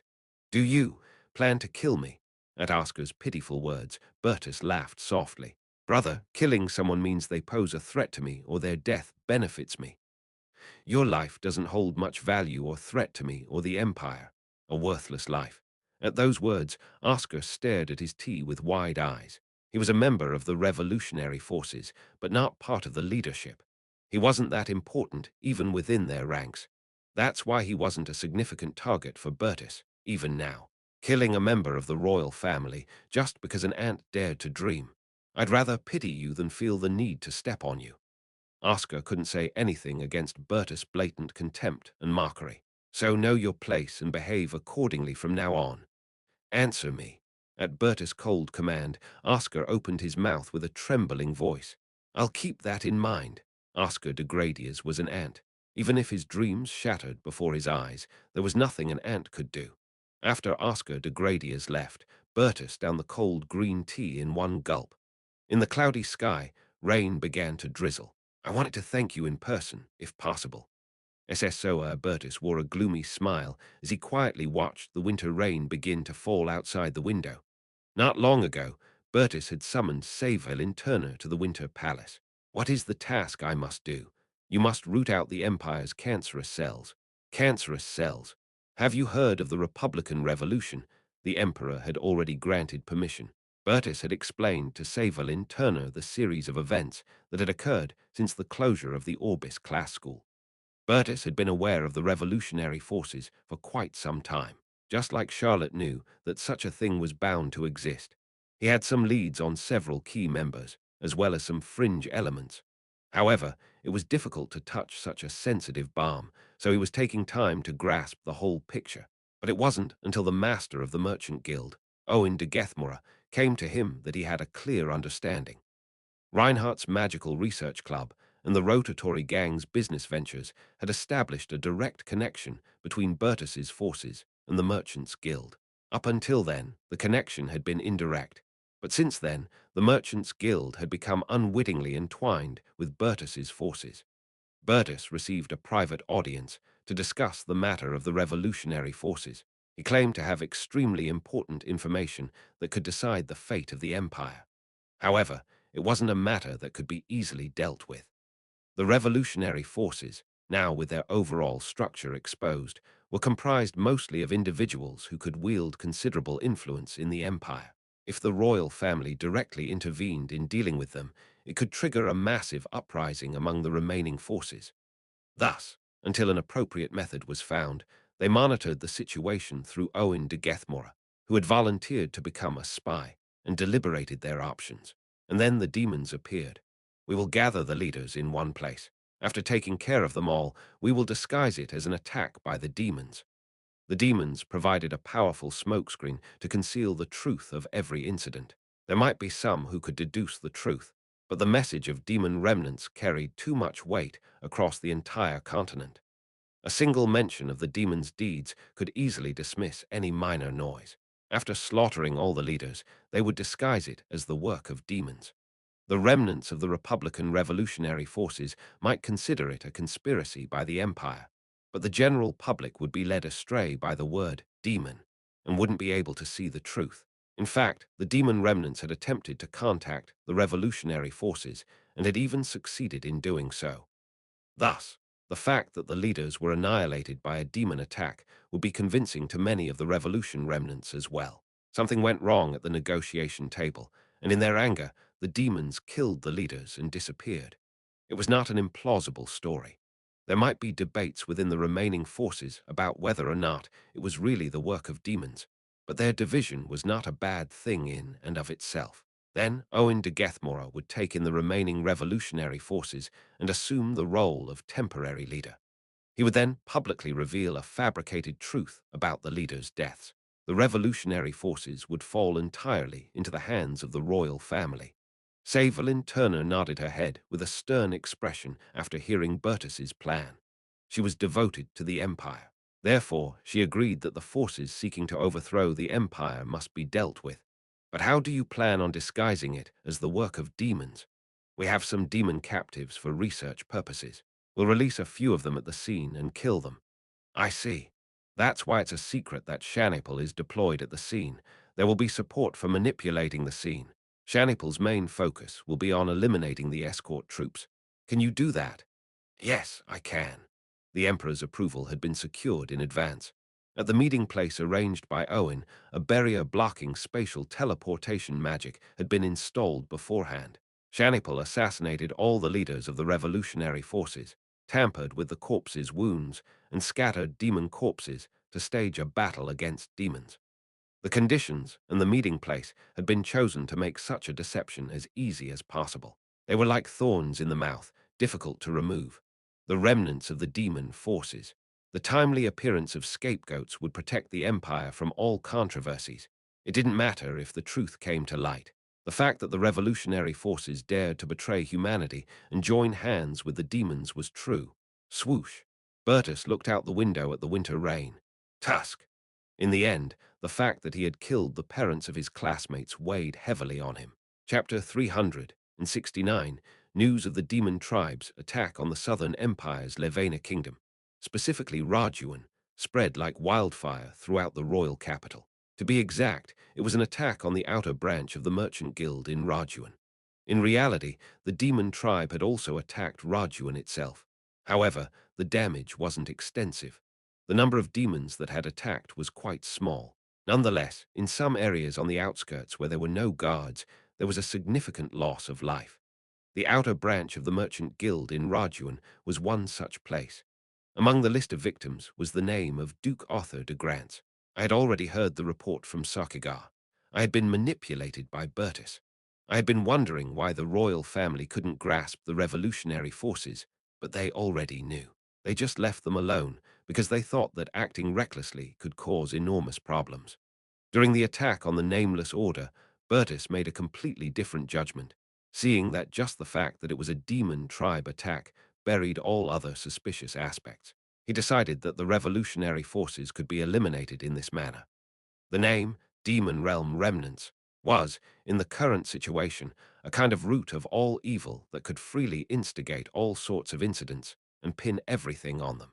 The manipulated battlefield filled with the corpses of demons, the many sacrificed people, the newspapers with pictures of the scene and the names of the victims. I stared wide-eyed at it all. Duke Grants, Arthur de Grants. He had met his end in a small southern empire country due to an attack from the demon tribe. Why did this happen? Harriet, who had spent a day at the Grants' estate not long ago, covered her face and cried as the memory surfaced. Ellen stared at the newspaper with wide eyes, as if to confirm that she wasn't seeing things incorrectly. Let's go see Liana. Ellen put the newspaper down calmly and said that swish winter rain was falling. Myself, Cliffman, Adelia, Harriet, and Ellen. We, who had visited the Duke's estate for fun, went to see Liana in the same manner. It would take time for the Duke's body to be recovered and returned to the estate. There were already many people at the Grants' estate. I didn't know if they were relatives or not, but the Duchess's hollow expression, surrounded by numerous people offering condolences, told me the shock she was experiencing. Liana was no exception. Why you came. Harriet gently held Liana's hand, but Liana's expression seemed as if she didn't quite understand what had happened to her. Liana looked numb. It was as if she should be grieving, but she couldn't even fully sense what had befallen her. No one knew how to comfort someone in such a situation.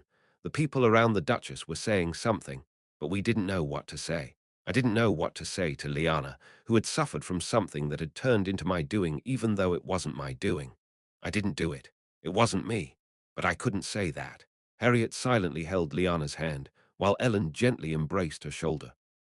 Liana just stared blankly into space with unfocused eyes, not reacting to anything. We stayed at the Grants' ducal house. The Duchess, sensitive to noble affairs, did not treat us harshly for staying at her mansion during this crisis. At the very least, she was an adult. Thank you, everyone. Please take care of Liana. She seemed genuinely grateful that we were staying to look after Liana's condition. Unlike Liana, the Duchess couldn't only grieve. When the body was recovered, there would be a funeral to arrange. She had to speak with the many people who came to visit beforehand. In this bolt-from-the-blue situation, someone had to keep their wits about them, and that someone was the Duchess. The next day, the body of the Duke of Grants was recovered and returned to the ducal house. Liana stared blankly at the coffin of her father, her eyes wide. Although she knew what was inside, she couldn't quite believe it. The Duchess approached the coffin with a stagger and opened it once to accept the body. Aha! We all stared blankly at the Duchess as she collapsed on the spot. Liana continued to stare blankly. Ah, Dad. Dad. Liana staggered closer to the coffin. Harriet de Saint-Ouen watched Liana's retreating figure with a pained expression, unable to stop or catch her. Liana cast her gaze beneath the half-opened coffin. Liana didn't cry. She just stared blankly at something inside the coffin, as if she had received an enormous shock. Soon, ah, a suppressed groan began to escape from Liana's twisted lips. Ah, ah, ah, ah, Liana began tearing at her hair. Then, flash, eerie lightning streaked across the pale winter sky. Flash, flash, rumble. Dozens of lightning bolts painted the sky, followed by roaring thunder, but fortunately they didn't strike the ground. However, it was clear that this was not a normal weather phenomenon. Spurs awaken their abilities under extreme stress or in extreme situations. I had enhanced my self-suggestion multiple times in such a manner, eventually awakening spirit speech. Liana de Grants was no exception. Dozens of lightning bolts streaking across the sky were now connecting from sky to sky. But it was uncertain whether Liana, having lost her rationality, would strike the ground with lightning. Everyone had already noticed that this strange weather phenomenon was originating from Liana. The sky was raging. We had to stop Liana. Fizz, sizzle. Blue sparks began to flare violently around Liana, who was torturing herself by tearing at her hair. This was dangerous. The people around the coffin might be swept away by Liana's rampage before I could say anything. Whoosh!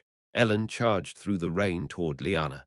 Sizzle! Ellen, her magic reinforced, penetrated the surging current around Liana with her bare body and struck Liana's nape precisely with her palm. Amidst the deadly lightning, Ellen leaped in without a moment's hesitation. Thump! In the blink of an eye, Liana collapsed, rendered powerless. Ellen caught her with ease. Everyone stared at Ellen, their eyes wide with confusion, not knowing what had just happened. In an already disastrous situation, Ellen had quickly prevented a secondary catastrophe. Ellen addressed the Duchess. "I'll take her inside." Thank you." The Duchess nodded, her expression a mixture of gratitude and concern. In her own bedroom at the mansion, Liana opened her eyes a short while later. She felt a throbbing headache, as if her head were ringing with pain. Her body felt as heavy as a waterlogged sponge. She stared blankly at the ceiling. It might have been a dream. A bad dream, perhaps. Drinking too much often led to strange dreams. So she couldn't be sure when she had started drinking or when she had collapsed, but everything might have been just a dream. Liana held onto that vague hope. Dreams could be cruelly long-lasting, after all. That might have been what happened. In reality, she had only heard an unreal, distant sound. Suddenly, her father was dead. A coffin arrived at the mansion, and she saw something inside it that she never wanted to admit. Dreams could be shattered by excessive shock. So, she thought that she might have woken up from a terrible dream. She wanted to believe that. I'm tired of my mother and father treating me as the only reason their failed marriage has to continue. She wanted to erase those words. If she had known it would be the last time, she shouldn't have treated him that way. From now on, whenever she met someone or dealt with someone, she would think that it might be the last time and be a little more considerate and thoughtful, especially with her father. Having realized this, She intended to apologize for those words and not be a daughter who worsened her parents' already strained relationship.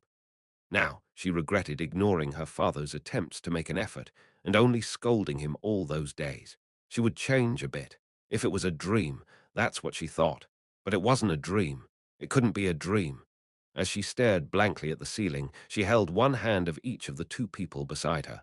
One was Adelia, and the other was Harriet. If everything had been a dream, there was no way they would be looking at her with such worried expressions and holding her hands so tightly. Liana clenched her eyes shut. If it wasn't a dream, she wanted to escape into a dream. But she couldn't even do that. Tears of misery streamed down from her closed eyes. The funeral of Duke Grants took place. People wearing mourning clothes dug the grave in the rain, and a clergyman dispatched from the Toan order stood with a holy book. He recited prayers, speaking of the peace and rest of the soul and the purification of the spirit. After the burial, the mourners lined up to throw flowers into the grave. Liana, not even bothering with an umbrella, stared at the scene with wide, tear-filled eyes. Liana stood in the cold winter rain, unable to cry. Harriet tried to shield her with an umbrella, but Liana stubbornly refused. It was as if she was punishing herself. In Liana's tear-filled eyes, a whirlwind of emotions raged. Grants, the Duke, had been a powerful noble before becoming a revolutionary force. Numerous nobles arrived, dressed in black, to pay their respects, offering flowers and words of condolences to the grieving Duchess, and among them were the royal-class first-year students. Damn demons! Ludwig, dressed in black, stared at the Duke's coffin with pure anger in his eyes. I can't forgive them. Unable to do anything else, I silently watched Ludwig lay flowers and walk away with fury in his eyes. Regardless of personal connections, all the first-year students came to pay their respects. Of course, that included Charlotte de Gradius. Whether she knew the situation or not, Charlotte didn't look at Liana. She threw flowers, said a brief prayer, and walked away. Charlotte's eyes met mine for a moment, but she didn't say anything. Savelyn Turner stood by her side as her escort. She didn't even offer flowers. In this situation, something was only visible to me. Shanipel seemed to have carried out her mission. Otherwise, there would be no reason for Charlotte to have that expression on her face. There would be no reason for her to look so strange when seeing Liana's lifeless expression. There would be no reason to wear a guilt-ridden expression in a situation where she shouldn't feel guilty. Naturally, teachers Eppinhauser and Mustang also came to pay their respects. Regardless of the fact that he was a member of the Black Order, he fulfilled his duties as a teacher. Upon seeing Liana's lifeless state, Mustang wiped her tears with a handkerchief and gently embraced her. After offering flowers, Eppinhauser stood before Liana. If you need help, come to me any time. Yes, teacher. Liana's response was hollow, like an automatic answering machine, seemingly not thinking about the words themselves. Eppinhauser's gaze briefly met mine, but he said nothing. Somehow, though, he seemed to know that I was not responsible for this. And Bertus de Gradius also came to the tomb for the visit. With a stern expression, Bertus silently threw flowers at the tomb and stared down at the coffin. He then stood before Liana, who seemed to have lost her soul. Bertus appeared to be contemplating something. Bertus had acted for the sake of the Empire. It must have been something he had to do. However, he had framed me and killed Liana's father. I couldn't say that it wasn't my doing, and Bertus wouldn't admit to his actions. With a stern expression, Bertus, also soaked in rain, spoke to Liana. I'm sorry, Liana. His words were ambiguous. In that moment, it seemed I was the only one who could recognize the true gravity of the situation. Liana, just realizing she was in front of the prince, clenched her teeth and took a deep breath. No, thank you for coming, Bertus. Liana was expressing her gratitude to someone she should never be grateful to. I couldn't bring myself to look at Bertus's face. No matter what expression he wore, I couldn't trust myself not to throw a punch if I saw it. As countless mourners offered their flowers, the almost completely white, flower-covered coffin of Duke Grants began to fill with dirt. I'm sorry, Dad. Winter rain streamed down Liana's face. I'm sorry, Dad. Her lips were blue from the terrible cold, yet Liana stared straight at Duke Grants's grave. It's all my fault. What was she so sorry for? What filled her with such regret? Liana finally began to shed clear tears, too pure to be rainwater. It's my fault. Couldn't he come back? She would do better now. She wouldn't act like a madwoman anymore. She understood now. She would do better from now on. Couldn't he come back? As Liana mumbled, watching the pile of dirt grow on top of the coffin. Of course, Duke Grants didn't return. Chapter 370 after the funeral. The Duchess was chatting with relatives, and we had taken Liana to the annex, fearing she might catch a cold, and had her bathe in warm water. We didn't speak a word. We couldn't figure out what to say. Discussing why the Demon King had done such a thing was not something we could share here. Knowing the truth, I felt a heavy burden. The revolutionary forces hadn't disappeared. They had fallen into Owen's hands, and that guy was a menace. The absurd situation of the revolutionary forces being exploited was right in front of us. Forces seeking regime change were absorbed by the regime. Was this even fair? The situation was terrible, but I couldn't help but agree that Bertus had used his head too well. If the revolutionary forces were mismanaged at the wrong time, the worst outcome would occur, with the entire empire in chaos as the revolutionaries ran amok in retaliation for eliminating their leaders. Bertus had concocted a plan to massacre the leaders of the revolutionary forces, disguised as a demon attack, and he had arranged for Owen to become the next leader of the revolutionaries, in case they fell into chaos. Owen would twist the situation, making it seem like we had used force due to issues arising at the negotiation table. This would quell any internal strife. In the long term, he would gradually weaken and extinguish the revolutionary forces, or incite infighting to make them fall apart. He would handle things to his taste. In short, they were perfectly exploited. I doubted there could be a better way to bring down the revolutionary forces without major disruptions. It wasn't just me who could take advantage of the demon forces. The Empire, which held demon prisoners, could also stage incidents disguised as demon actions. Bertus had been inspired by my murder of Riveria lands. Be careful. Liana came down to the annex parlor in light clothing. Liana sat on the sofa, hugging her knees and staring blankly ahead. For a while, none of us could speak. No one could open their mouths. Late at night, after the silent hours had passed, everyone went to bed. In the space where not long ago people had gathered for warm and friendly parties, only silence lingered. Most friends couldn't leave the Grants' annex because they had to take care of Liana. On a cold winter night, with rain falling. Fizzle, crackle, Cliffman woke up from sleep due to strange sounds coming from somewhere. Well, actually, he hadn't fallen asleep. He was in a state of wandering between sleep and consciousness. Cliffman got up from the bed and headed for the corridor. He knew whose sound it was. From the darkened annex's first-floor parlor. Fizzle, crackle, Liana, who was sitting there blankly, repeatedly created sparks in midair. "What are you doing?" At Cliffman's words, Liana listlessly lifted her head and stared quietly at the stairs where Cliffman was. "Just nothing." Liana, with a gloomy expression, said this as she cast her eyes downward. It was as if Liana de Grants, who had always been confident, lively, and playful, had vanished. Liana sat there, her face filled with gloom and frustration.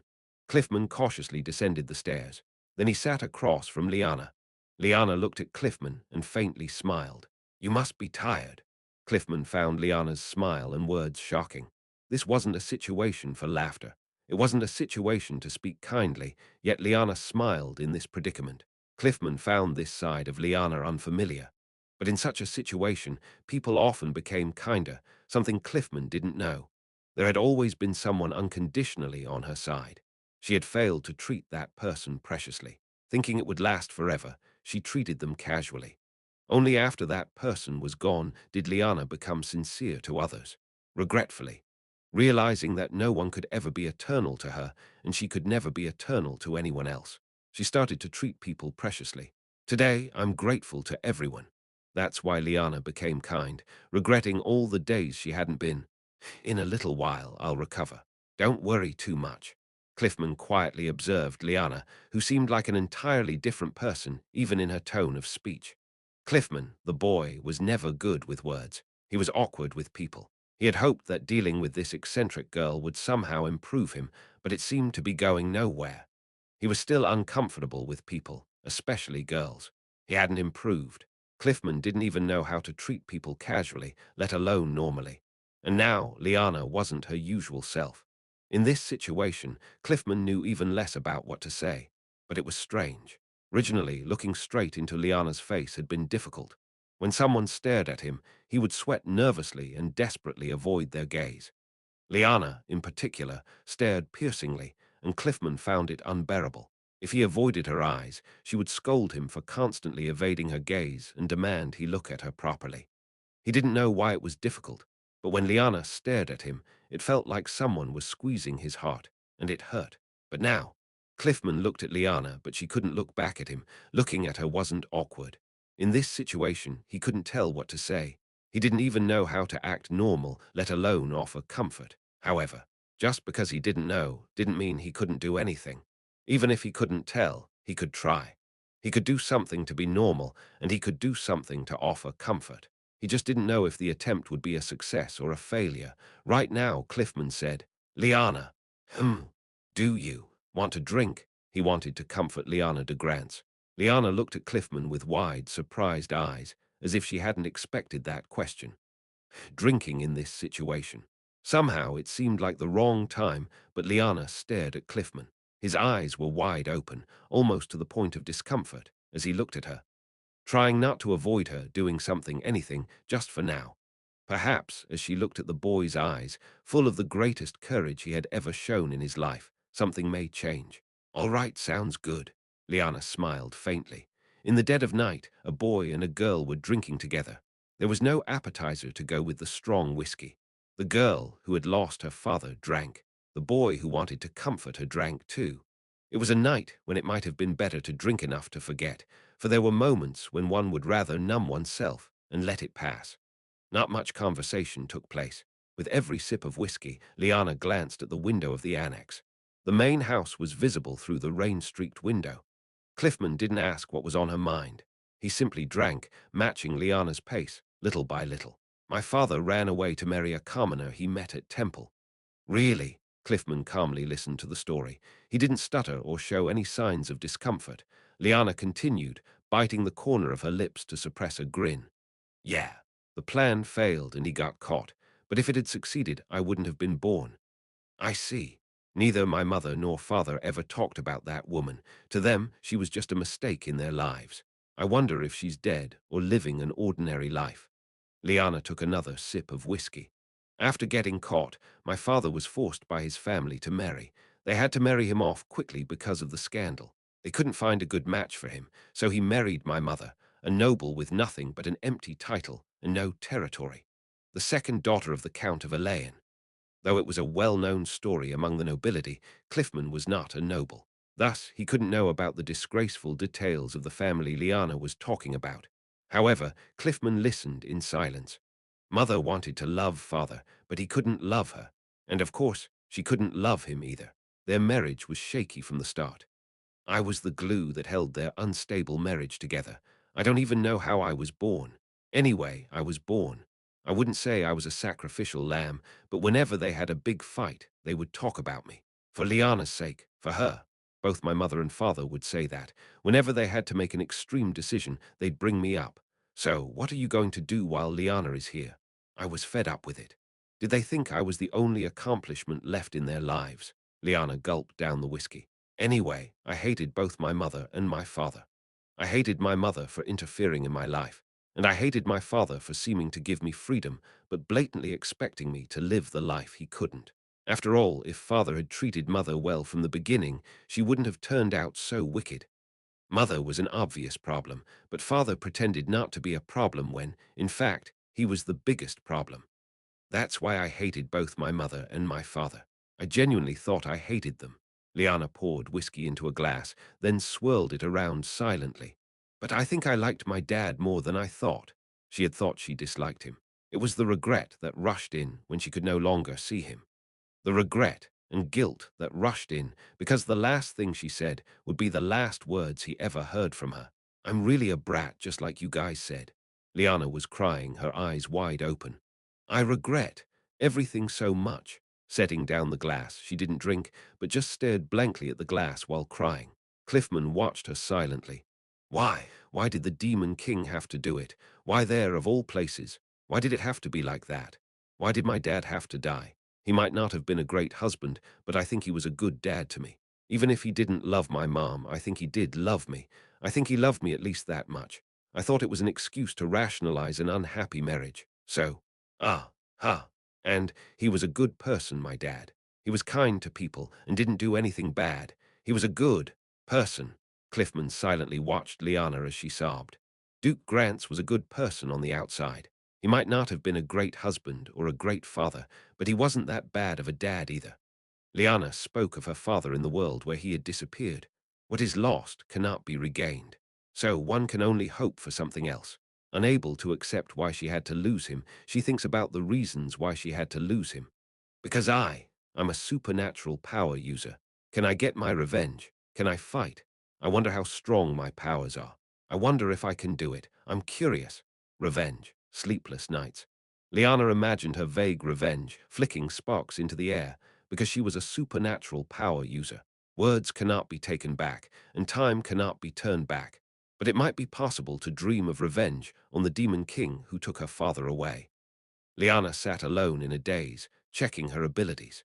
She was a supernatural, and supernatural powers were very rare.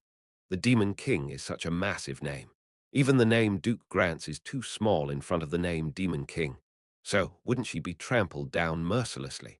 Liana wondered if she could stand up to that enormous name, the Demon King, on a rainy winter night.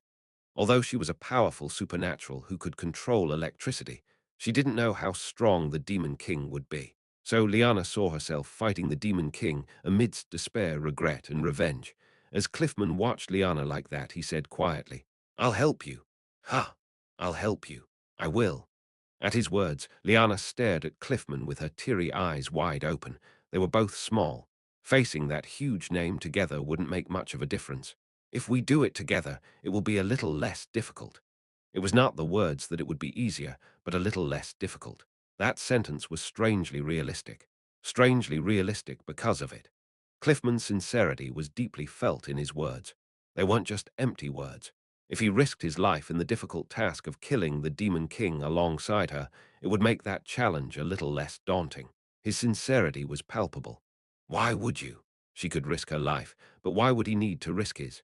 In response to her question, Cliffman downed his whiskey in one gulp and exhaled a fiery breath. "We're friends." That was the first time the word had come from Cliffman's mouth.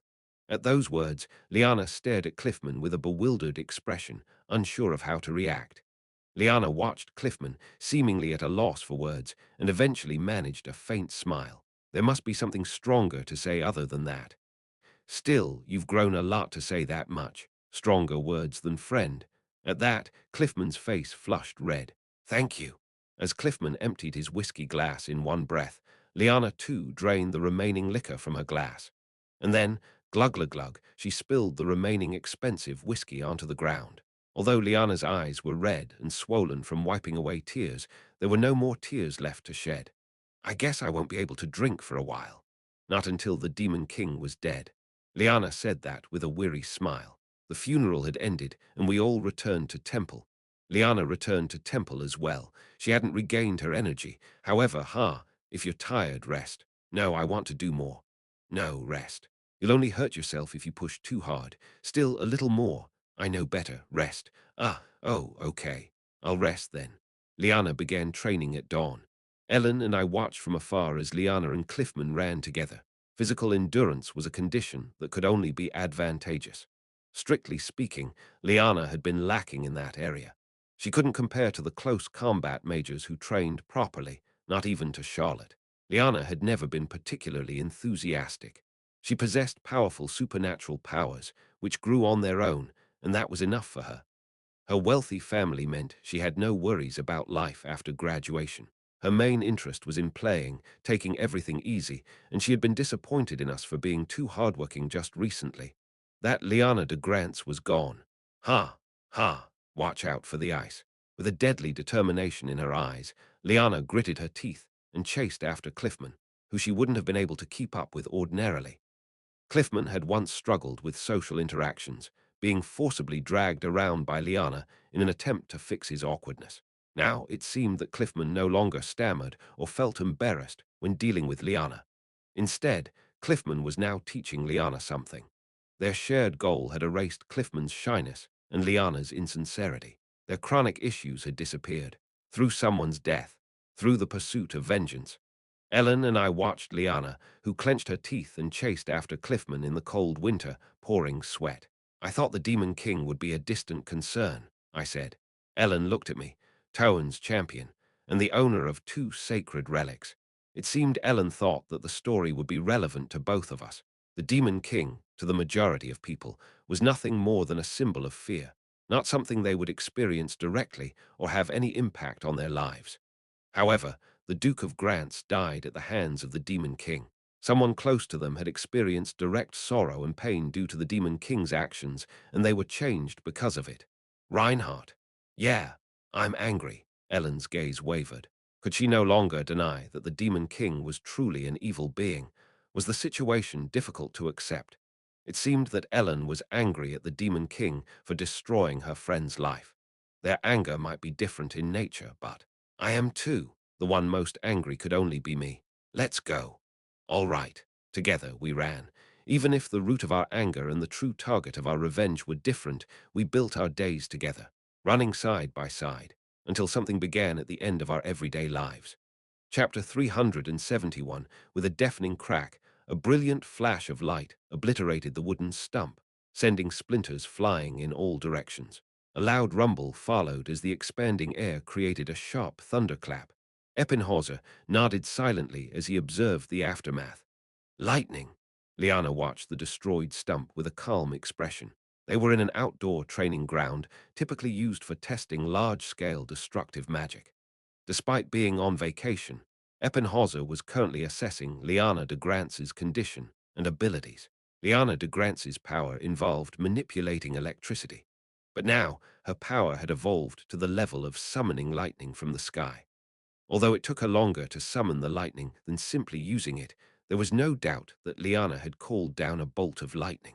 There's a possibility that your power has evolved into a weather-related supernatural ability. We'll need to investigate further. Liana could still control electricity, as she had before. However, her abilities had undergone a change following the death of Duke Grants. Don't worry about me. Try to deploy your original power to its maximum potential. Yes. Eppinhauser stepped back and watched as Liana practiced her ability. An electric field formed around Liana's body and then exploded outward with incredible force. With a mighty roar, currents of electricity surged around her like a living entity, wild and untamed, reaching out in all directions, as if intent on incinerating everything around her. Not only had Liana gained the ability to summon lightning, but her original power had also become stronger. That's enough. You've done well. Controlling it is difficult. That will improve over time. While her power had increased significantly, Liana had lost the finesse she once had in controlling her abilities. The incessant thunderclaps threatened to cause chaos throughout Temple and the royal capital, forcing Eppinhauser to halt the experiment. As wisps of white smoke drifted from the training ground, Liana stared blankly at the sparks flickering from her outstretched hand. She slowly walked out of the training area and stood before Eppinhauser. Is this not enough? Eppinhauser didn't need to ask what she meant.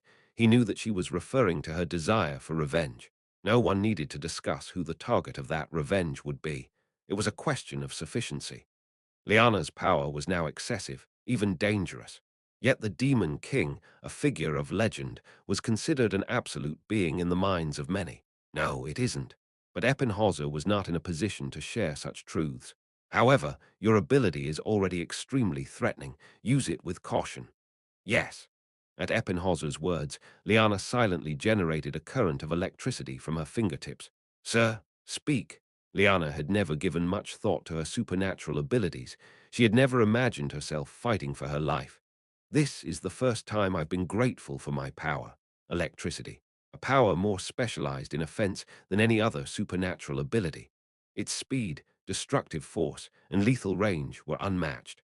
Liana was grateful for the first time that her abilities were as they were. Eppinhauser quietly watched Liana, who was captivated by the blue lightning. Liana's abilities had achieved remarkable growth. However, she couldn't be satisfied with that, as she intended to stand against the great name of the Demon King. More, a little more, she had to become stronger. Can I also enhance my body with magical power? It wasn't just her abilities that she relied on. She wanted to make the pure strength of her body her own as well. It would be better to specialize in your supernatural powers. If you worry about magical reinforcement as well, you won't be able to do either. But Reinhardt did it. There was the precedent of Reinhardt, who had achieved magical reinforcement without being complacent with his supernatural powers. Although Reinhardt was a special case in many ways, Liana didn't care about that. She had to become stronger. She had to have all the strength she could get. Liana felt an obsession that she had to be blindly strong in order not to be crushed by the name of the Demon King. She had started late. She had merely started with supernatural powers as a different starting line. While others were making efforts, Liana had been living in the present, not worrying about the future. Now she had to try harder than anyone else. Eppinhauser briefly spoke to her. I can't say it's impossible. Liana nodded her head as if that answer was enough. What do you intend to do? I was in my dorm room, talking with Sarkigar. I was used by Bertus. I was also used by Owen de Gethmora. However, Bertus had said long ago that the Empire needed an enemy. The remnants of the Demon King's forces conspiring somewhere. They maintained humanity's unity. In the past, they defined Darkland as an enemy, but now they attempt to unite the Empire with a new concept called terrorism. It most likely won't be the last time that they will disguise inconvenient matters as the Demon King's doing. Of course, I had no intention of touching Bertus. However, I needed to decide on the punishment for the master of the Merchant Guild, the traitor of the revolutionary forces and the one who would now swallow up the revolutionary forces. I had to decide on the disposal of that guy. I don't like it, but it seems the royal family considers us as a necessary evil. They probably think our power will never fully recover. It's truly arrogant. Anger was in Sarkigar's tone. As a fallen enemy nation, the royal family treated the demon realm as if it were just a mask they could use at their convenience. Sarkigar seemed utterly infuriated by that. Owen de Gethmora, he must have known his life was in danger. Even if we couldn't touch the prince, getting rid of him wouldn't be difficult for us. The moment he decided to use us, Owen had put his own neck on the line. If we kill Owen de Gethmora, we can prevent the royal family from absorbing the revolutionary forces. However, if the revolutionary forces then plunge into chaos and start an uprising, it's not what I want. Sarkigar might even wish for chaos. Eliminating the revolutionary leadership and placing them under control was not the only part of Bertus's scheme. I was strongly convinced that even my response to these actions fell within the scope of Bertus's plan. To kill or to spare Owen de Gethmora. It was clear that Bertus intended to gauge the disposition of the remaining demon forces in the demon realm by which of the two decisions I made. In the case of Riveria lands, the royal family would still be uncertain about my intentions for killing Riveria lands. They couldn't be sure what intentions led to the incident that brought about excessively favorable results for the Empire, so the royal family would still be confused. If I killed Owen de Gethmora and sabotaged the proper consolidation of the revolutionary forces, the royal family would make a judgment on the remaining demon forces.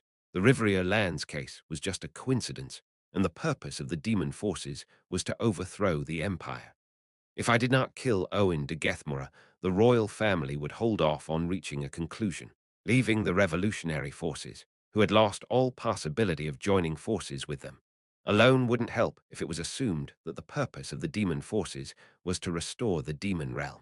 Sparing Owen would imply that the group wasn't focused on causing chaos in the Empire, but rather had other hidden intentions.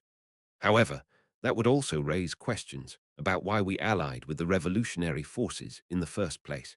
We can't let our enemies be certain of who we are. There's no reason to let the royal family know what we're pursuing. The moment I decide to take Owen's life, the royal family's attitude toward us will be set. Bertus intends to use us. There's no reason to give certainty to those who should be our enemies that we are indeed their enemies, at least for now. Although I find it distasteful, will spare Owen de Gethmora.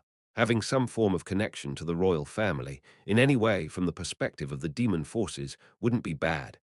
Yes, your highness, Sarkigar nodded as if convinced. I couldn't be fixated on saving or killing someone's life based on personal feelings.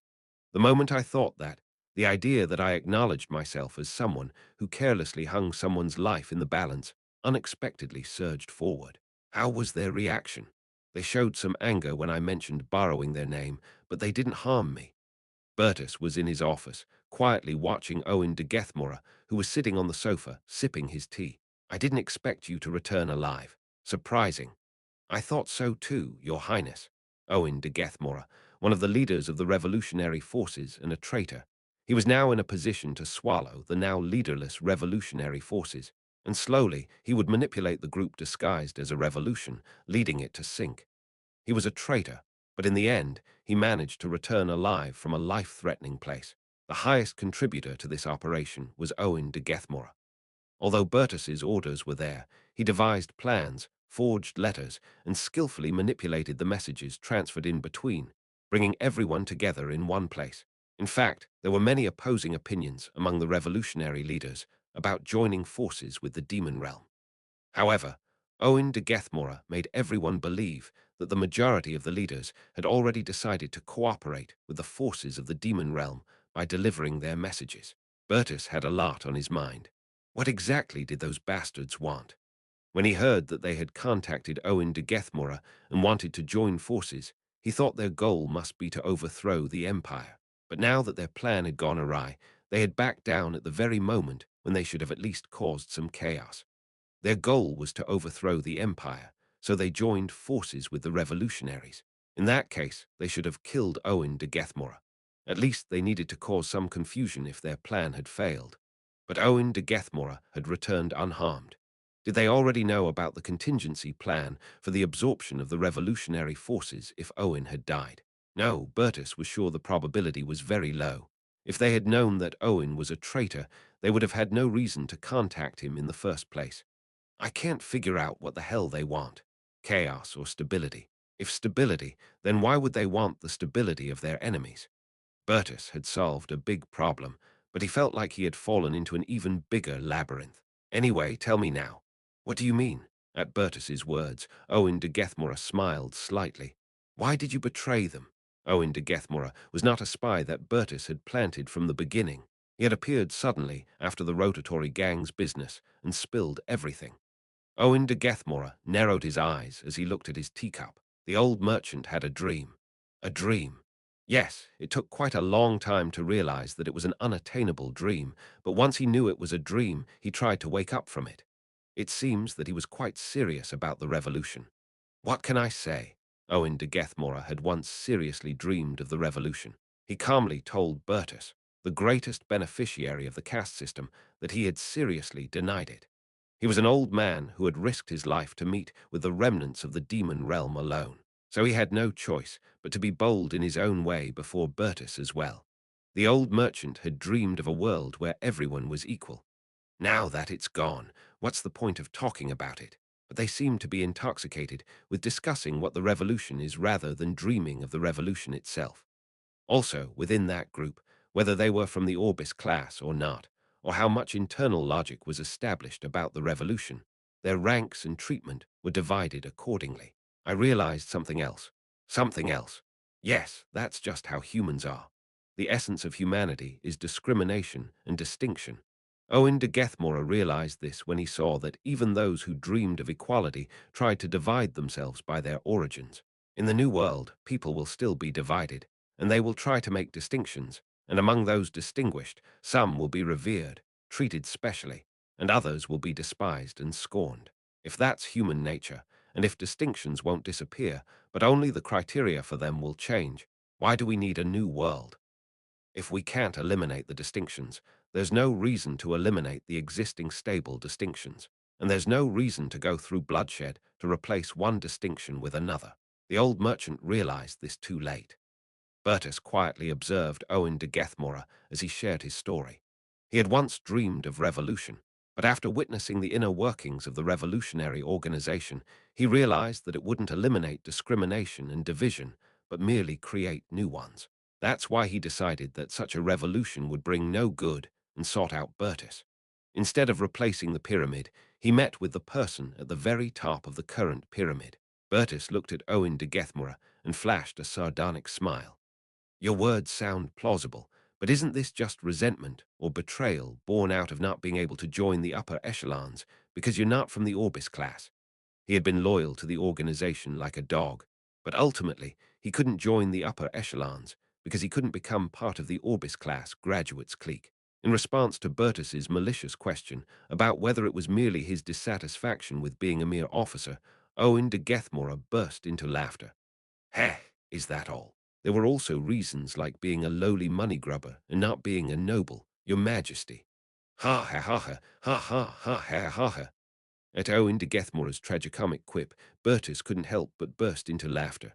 The fact that Owen couldn't become part of the upper echelons in the organization that dreamt of revolution spoke volumes about how contradictory the group was. After laughing for a while, Bertus wiped the corners of his eyes with a handkerchief and let out a snicker. All right, anyway, you did well this time. I'll call you again when there's work. Please call me any time, Your Majesty. Bertus silently watched Owen as he bowed and turned to leave. He had dreamed and realized that it was a misguided dream. So, was Owen de Gethmore a traitor or a decisive man for pushing everyone who shared his false dream into the depths of hell? Owen de Gethmore had once dreamt a dangerous dream, but he abandoned it earlier than others, and in exchange for selling out those who had once shared his dream, he obtained absolution. Bertus wasn't interested in such matters. All he did was watch the old merchant's back, which wasn't so upright. Chapter 372. Liana had changed. It was an inevitable transformation. Although Liana had been a powerful supernatural being who grew stronger over time, she had never been interested in using her powers. But faced with the current situation, Liana was grateful for the strength she had accumulated during her idle days and was now determined to hone it sincerely. She wasn't just training her supernatural powers. She had also become passionate about physical training, something she had previously despised. Cliffman was helping her in that regard. In the end, there was nothing I could do about Liana's choice of targets for revenge. So, who should Liana truly seek revenge against? Owen de Gethmore, who secretly conspired within the revolutionary forces and betrayed them at a critical moment. Shanipal and Savelin Turner, who were likely responsible for carrying out the operation. Bertus, the one who planned it all. The Emperor, who authorized the plan. Or, perhaps, me, the one who ultimately set the stage for everything to happen. I couldn't tell Liana which direction to point the blade of revenge. Although it seemed unfair for me to be the target, when I thought about it carefully, it wasn't entirely unjustifiable. It was a mixture of resignation and acceptance. Liana pursued strength. She yearned for it and desired it more than anyone else among us. Thus, the remainder of the winter break passed by, and I had to make some real preparations. I had to be ready to become everyone's enemy. That moment was rapidly approaching. Achievement score: 17,730 points. I hadn't used it for anything special so far, and I had kept it as a sort of emergency fund, not knowing when I might need it for something significant. Most recently, I had used it to enhance spirit speech to create a huge gap in Riveria lands during the festival. I strengthened spirit speech, immobilizing him, and pierced his heart with the Tiamata. Since then, I had become the true master of Tiamata, which could freely transform into a holy or demonic sword according to my will. Achievement points had always been a powerful weapon for me, capable of creating significant variables. There were quite a few things I could do with the remaining achievement points. I could unlock my fourth talent for 80 points. My current talents were self-suggestion, spirit speech, and magic domination. Swordsmanship 80 points. Although a talent related to combat was necessary to become a master-class fighter, my self-suggestion talent already fulfilled that function. However, acquiring swordsmanship might not be a bad idea. Gaining swordsmanship would likely speed up my progress toward reaching the master class. Using 80 points would leave me with 90. To unlock a fifth talent, I would need 16 points, meaning I'd require another 70 achievement points. However, I was torn between two talents. Swordsmanship 80 points, supernatural resistance 80 points. It was possible that I might need resistance against supernatural powers. With Holy Spirit, I was almost immune to mental magic, and although I needed anti-magic, that part could be trained. However, resistance to supernatural powers was impossible. If my identity was discovered, many would become my enemies. That would likely include Liana de Grance. Liana's electrical ability had become incredibly powerful through awakening. Of course, Liana's attack could be somewhat countered by the defense generated by magical reinforcement. But if I had supernatural resistance, I could be somewhat safe from not only Liana, but also other existing supernatural beings. And the real problem wasn't Liana. Scarlet. Scarlet's immunity ability completely neutralized me. In the face of that power, which nullifies the range of supernatural powers, I couldn't use self-suggestion or spirit speech. People had already seen Scarlet's power neutralize me in the tournament. If it were revealed that I was the Demon King and a fight broke out, the real danger wouldn't be Ellen, but Scarlet. If Scarlet's immunity ability were classified as supernatural, could I neutralize it with supernatural resistance? Of course, even if that's not the case, it could be made possible. Add setting. Although I had never used it, I could add the setting that I could resist Scarlet's immunity ability with supernatural resistance. However, in this case, there was a demerit that I would have to spend a considerable amount of achievement points to deal with Scarlet alone. It wasn't certain that I would have to fight Scarlet. In this case, it would be a waste of points. Achievement points should be saved for when they are essential, not when they become worthless. Should I secure talent in martial arts to reach the master class more quickly? Or should I acquire supernatural resistance to pursue more stability? The dilemma didn't last long. I will use 8-0 achievement points. Talent, swordsmanship acquired. As long as it wasn't urgent, I pursued versatility. My talents were now swordsmanship, magic domination, self-suggestion, and spirit speech. The optimal conditions for becoming a master class had been met. The remaining achievement points were 730. I wanted to keep this much in case of emergencies. Supernatural resistance, 16. 0 points. I wanted to have supernatural resistance talent as a contingency. If I acquired too many talents, I might arouse suspicion, so I had been holding back. Was supernatural resistance the right choice? I couldn't vomit out the talent I had swallowed. I had spent a lot of achievement points, so now I had to build them back up. I didn't know if this was the right time to do this. But in the end, achievement points were even more important to me than money. Achievement points were the only ability to interfere with the world, and the only way to gain achievement points at this point was through challenges. Naturally, the challenge list was updated periodically. Challenge list. Discover Akasha's identity, 50, 0 points. Find Cantus Magna, 30, 0 points. The top two challenges coincided with my goals. They wouldn't disappear for a while. At first, ridiculous challenges like slapping the Emperor occupied the top spots, but now ominous ones offered substantial achievement points as rewards. It seemed that it was no longer a time for jokes. Coming out to classmates cross-dressing contest, 5, 0 points. Going on a date with Bertus in cross-dressing mode, 4, 0 points. Going on a date with Kono Lint in cross-dressing mode, 4, 0 points. Going on a date with someone in cross-dressing mode, 2, 0 points. Cross-dressing. Cross-dressing. 500 points. Of course, that damn thing. Would this haunt me until I die? I decided to forget about the achievement points for a while. Blinded by the points, I had participated in the cross-dressing contest, and the situation snowballed out of control. I had no intention of doing anything like that again.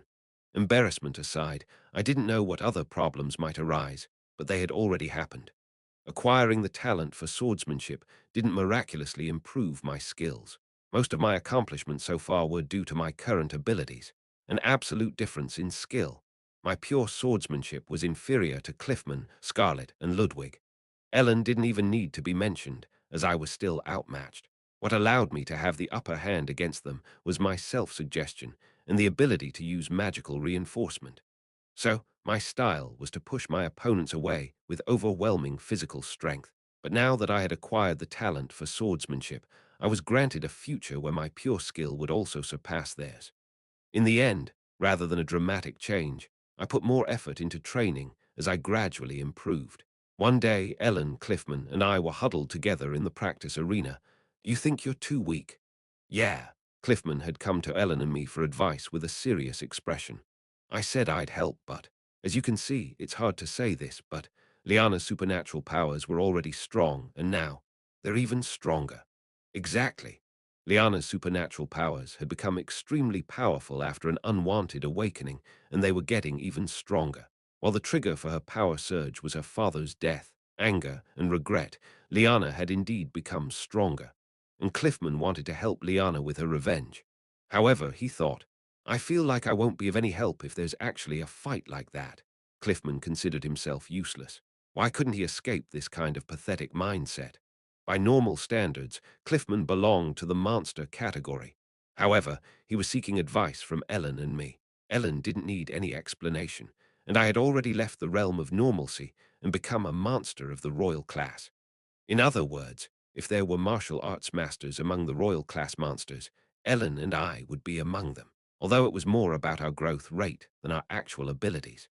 In addition, the person he had sworn to fight alongside was already an extremely powerful supernatural user who had suddenly experienced explosive growth in her abilities. So, even though Cliffman was not a master, he felt his own abilities were utterly insignificant compared to those of his overwhelming peers. Shouldn't I be able to use magical reinforcement too? Oh, come on. Originally, it wasn't something you should realize in your first year. Ellen couldn't do it either in her first year. It was just that the situation was so bizarre that she awakened it too early. In fact, she had a nosebleed, and I fainted for several days. But it's just that the grass always looks greener on the other side, and she reached a level where she thought she was a sparrow when she was actually a phoenix. It was obvious that Cliffman was lost in the imagination that he might have to curl up and hide when he really had to fight, thinking he would only be a hindrance. And if a fight broke out right now, there was a high chance it would happen. As always, Ellen gazed blankly at Cliffman. Don't think too hastily. There's no need to be so impatient. That calm reassurance was one of Ellen's strengths. We never know when something will happen. The Demon King might attack Temple at any time, whether it's to threaten us now or later. Ah, if the Demon King really wished for the annihilation of humanity and desired a great demon war, that could happen. But that's not the case. I'm right here with you guys. Isn't that the kind of situation where you'd say it feels like you're going to explode from frustration? You're right. The problem was that it was a credible argument. The recent demon attack disguised as another incident had led to various misunderstandings about the demon forces. Not only the powerful demons that had been active so far, but also the orcs, ogres, and other demons were now believed to be under the command of the Demon King. People added the imagination that they already had a considerable force. Although there were questions about why the demons attacked that place, as Bertus intended, people were engulfed in fear of the demons. Not many questioned the real reason. To be exact, it was understood that the demons had intended to attack the capital of the small territory of Rajuan, Levena, but the outskirt merchant guild branch had been unlucky enough to be attacked. Soon, fear of the Demon King's touch, not knowing when or where it would reach, lurked in everyone's hearts, and Cliffman was no exception. And Temple, where the future talents of the Empire were sleeping, was considered the top priority for an attack by humans, especially the royal class. To shatter the future of the Empire and fulfill his ambitions, the Demon King would have to suppress them first.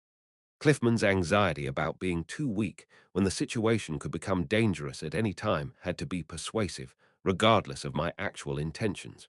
To be exact, it was just that he was too weak compared to Liana. So, I'm going to focus on magical sensitivity training for now, and I was wondering if you could help me. We've already done that. It just didn't work. Still, Cliffman seemed to have decided that if he couldn't succeed in magical reinforcement, he wouldn't even be able to start. But Ellen and I had been teaching Cliffman about magical reinforcement whenever we had the chance. I managed to awaken it somehow, but Cliffman was still stuck in the same place. It wasn't a training he hadn't done in the first place, so there was no way that focusing on it would miraculously make him awaken magical reinforcement. Such a thing was simply impossible. I get what you're saying, but in the first place, only Ellen and I can use magical reinforcement among the first-year students. And it's a bit awkward to say, but we are the peculiar ones. There are even upperclassmen who still haven't gotten the hang of it. If you rush too much, the magic circuit might be destroyed, and you might end up with even more severe aftereffects. There's one more person now, Cliffman cut in, interrupting my words. What do you mean, one more person? Someone who can use magical reinforcement. Cliffman pointed somewhere. It was undoubtedly in the direction of the B-class dormitory. Ludwig. What did he say? The protagonist, that guy. When did he manage to pull it off without me knowing? Chapter 373. There were two exceptions in this world that deviated from the normal standards. Ellen, the talent vending machine, and me, the cheater. Or so I thought, but in reality there were three. We had to include the protagonist, Ludwig. Ellen, Cliffman, and I stared silently at Ludwig, who was sleeping peacefully in the break room behind the on-duty priest's office. I knew the feeling. He was asleep because of the after-effects of magical reinforcement. "Ah, hello, you're here." Delphine, who had been nursing Ludwig by his side, greeted us with a nod as we entered. Whether it was because the yoga master teacher, who was practically a healer in this situation, had already come and gone, Ludwig's condition seemed fine. Or perhaps it was someone who could undoubtedly do something similar even if they weren't a yoga master teacher. Savelin Turner was also sitting beside Ludwig. "Last night, during a spa, Ludwig used magical reinforcement." She briefly told us that. Cliffman had requested consultation from us today for a reason. He knew he was too hasty and accepted that Ellen and I were exceptional among exceptions. However, since Ludwig had also used magical reinforcement with his own magic as of yesterday, he wondered if he was really the one at fault and requested the consultation. While saying there was no time and that it couldn't continue like this, he suddenly used magical reinforcement, and I couldn't help but be shocked. Ludwig had clearly said at the funeral of Duke Grants that he could not forgive the demon bastards. It was evident that he was extremely angry. Feeling enraged that a classmate's parent was killed by the Demon King, he came to think that the fight with the Demon King was not a distant future problem, but one that could come at any moment. Thus, his inner desperation created a strong desire for strength, and the world responded by granting Ludwig a new path, magical reinforcement. Savelin Turner seemed quite shocked, having witnessed the scene firsthand. She had only heard about Ellen and me achieving magical reinforcement on our own, but in Ludwig's case, she saw it directly. She must have admired him in her own way, witnessing him, who never gave up and continuously worked hard, finally taking a step further. And Cliffman, now that even Ludwig had achieved magical reinforcement on his own, it was reasonable to doubt if he was incapable. Is he waking up?" As Ludwig muttered and tossed in his sleep, Delphine examined his complexion. "No, stay down for a few more days. If he wakes up in just one day, it'll hurt my pride." "Ah, um." Fortunately, he didn't wake up in just one day, unknowingly provoking my self-consciousness. "Sleep some more. I'll let you wake up one day earlier than me since you're the protagonist." Ah, I'm having thoughts like this. It's no wonder Cliffman is crouching down with a complete disregard for his pride. Ellen and I stared blankly at Ludwig, who was still asleep and not showing any signs of waking up, and our gazes naturally shifted toward Cliffman. It felt like Ellen and I had become twins. "I'm useless. I'm worthless. I'm pathetic. Help! Who the hell am I? I'm just a hindrance, a piece of trash who can't even perform magical reinforcement. I am trash. Trash should die." Ugh. Seeing the self-loathing and self-deprecation on his face go beyond pessimism, I couldn't bear the feeling. "Let's go and try something," Ellen said with a calm expression. And then, event triggered magical reinforcement, Cliffman. Description: help Cliffman awaken to magical reinforcement. Reward: 2-0 achievement points, increased sensitivity to magical reinforcement. An event was triggered. Achievement points. It's probably a chance to accumulate some since I used a lot last time. Achievement points are always the last bastion. Moreover, sensitivity to magical reinforcement. This might be even more important. I need to become proficient in magical reinforcement and eventually reach the master class. Yeah, there's nothing you can't do. Ellen and I had no choice but to change our attitudes. Yeah, if we didn't at least say this, who knows what might happen. Of course, Delphine and Savelin Turner couldn't grasp what Ellen and I were talking about with an unconscious Ludwig in front of us. In the end, we the three of us realized that we were like trash for not worrying about Ludwig being unconscious, only to return to the training grounds.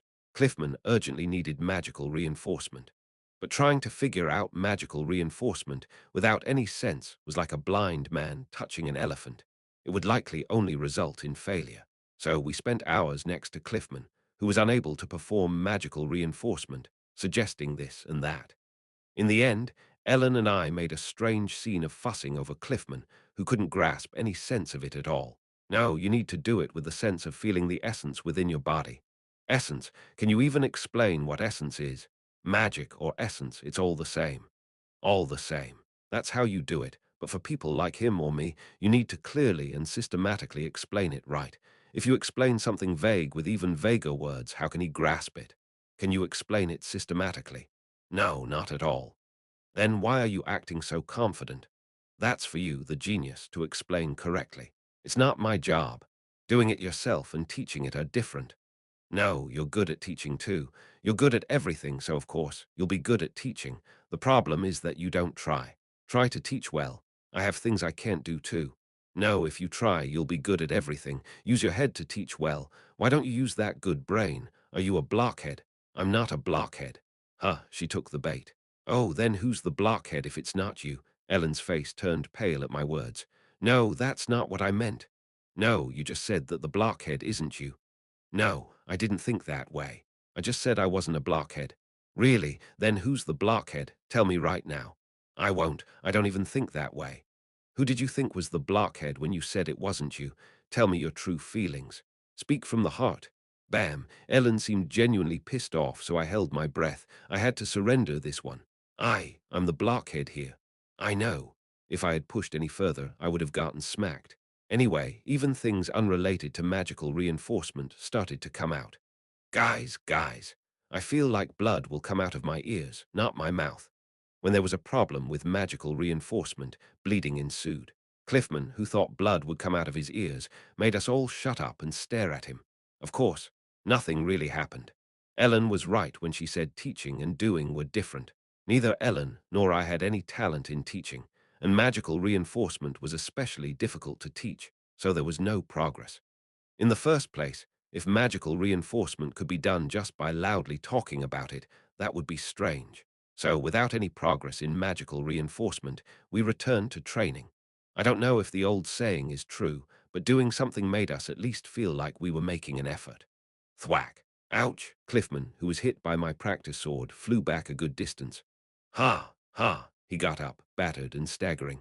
I'm not one to say this, but being harsh on yourself doesn't necessarily make you better. As I watched Cliffman struggle to get up, he nodded his head in response to my words. Still, I have to do it. Practicing magical reinforcement had become a desperate endeavor since he couldn't get the hang of it. Under the assumption that I used magical reinforcement, Cliffman couldn't be my match. My swordsmanship skills had greatly improved from learning with Ellen, and I had already awakened to magic domination. Cliffman couldn't match me, who used a highly stable magical reinforcement. No, strictly speaking, even without magical reinforcement, I could handle Cliffman with just self-suggestion. If I didn't seal off a few of my tactics, Cliffman would no longer be my match.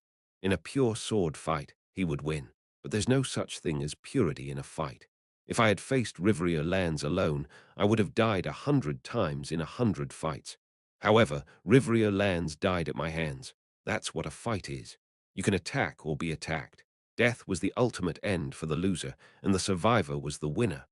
The definition of a battle existed solely in victory.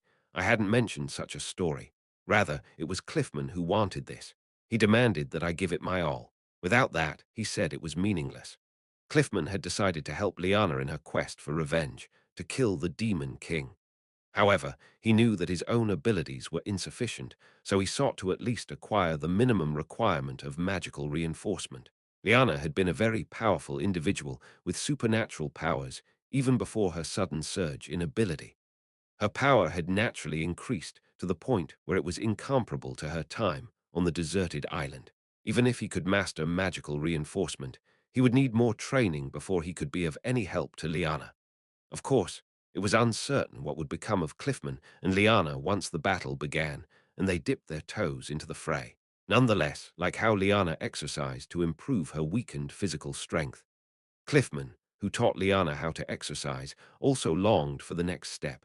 He knew that he could help Lyanna, but he couldn't be of genuine help. Like Ellen, like me, like Ludwig, he wanted to take the next step in magical reinforcement. He wanted to become the exception when he wasn't one. I'll go. The situation seemed so unfair. Clang, clang, clang, click, clank. Ah! I watched Cliffman, who dropped his sword and stumbled to his feet. Despite the pity and misery I felt, and the fact that only I knew why he was doing this, I was ultimately helping someone trained to kill me. At least I shouldn't be the one to help him.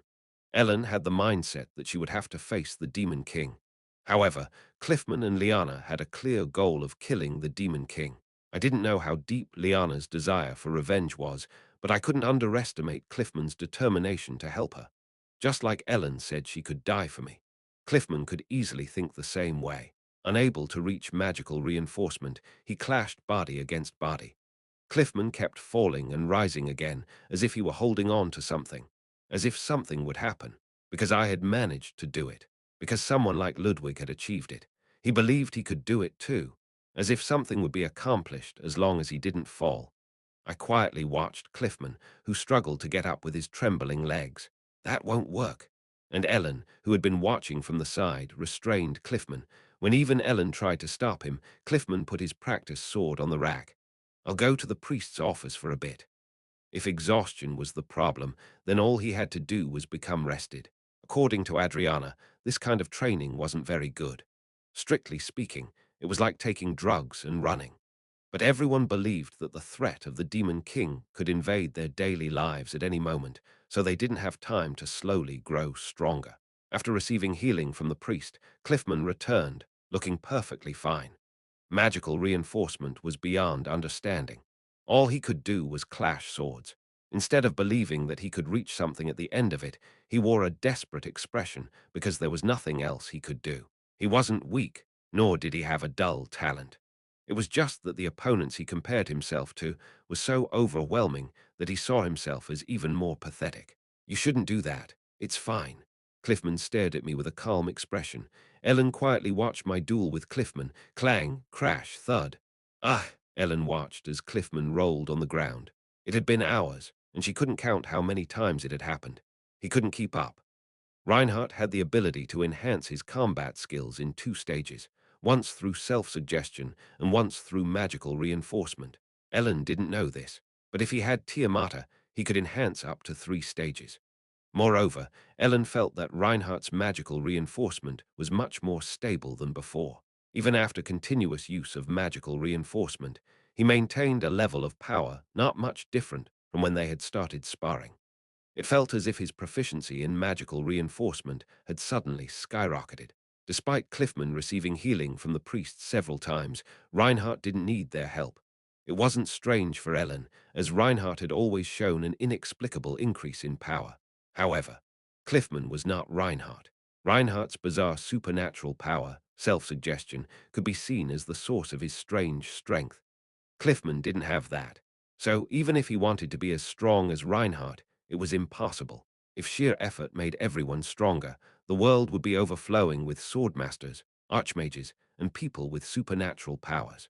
Watching Cliffman charge in repeatedly, Ellen felt a strange sensation. Reinhardt, who once always fell, now stood as an unbreakable wall, suppressing Cliffman time and time again. Cliffman, who kept getting back up to face Reinhardt, reminded Ellen of him. Reinhardt, who had always played the role of the one to fall, was now standing like an unbreakable wall before someone. Ellen couldn't deny it any longer. Kang! Ah! Reinhardt was strong. In the past, Cliffman had always forced Reinhardt to his knees. But at some point, the balance of power shifted, seemingly irreversible.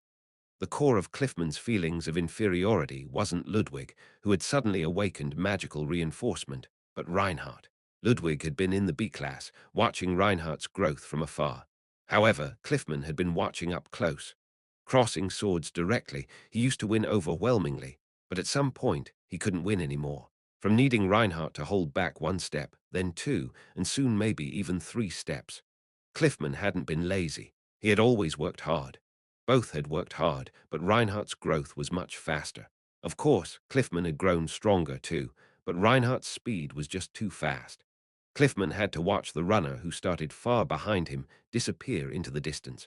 His inability to express such feelings of inferiority with malice and hatred was one of Cliffman's redeeming qualities. Chapter 374. Reinhardt had become stronger in his own way. He grew stronger by confronting and taking risks. That was Reinhardt's way.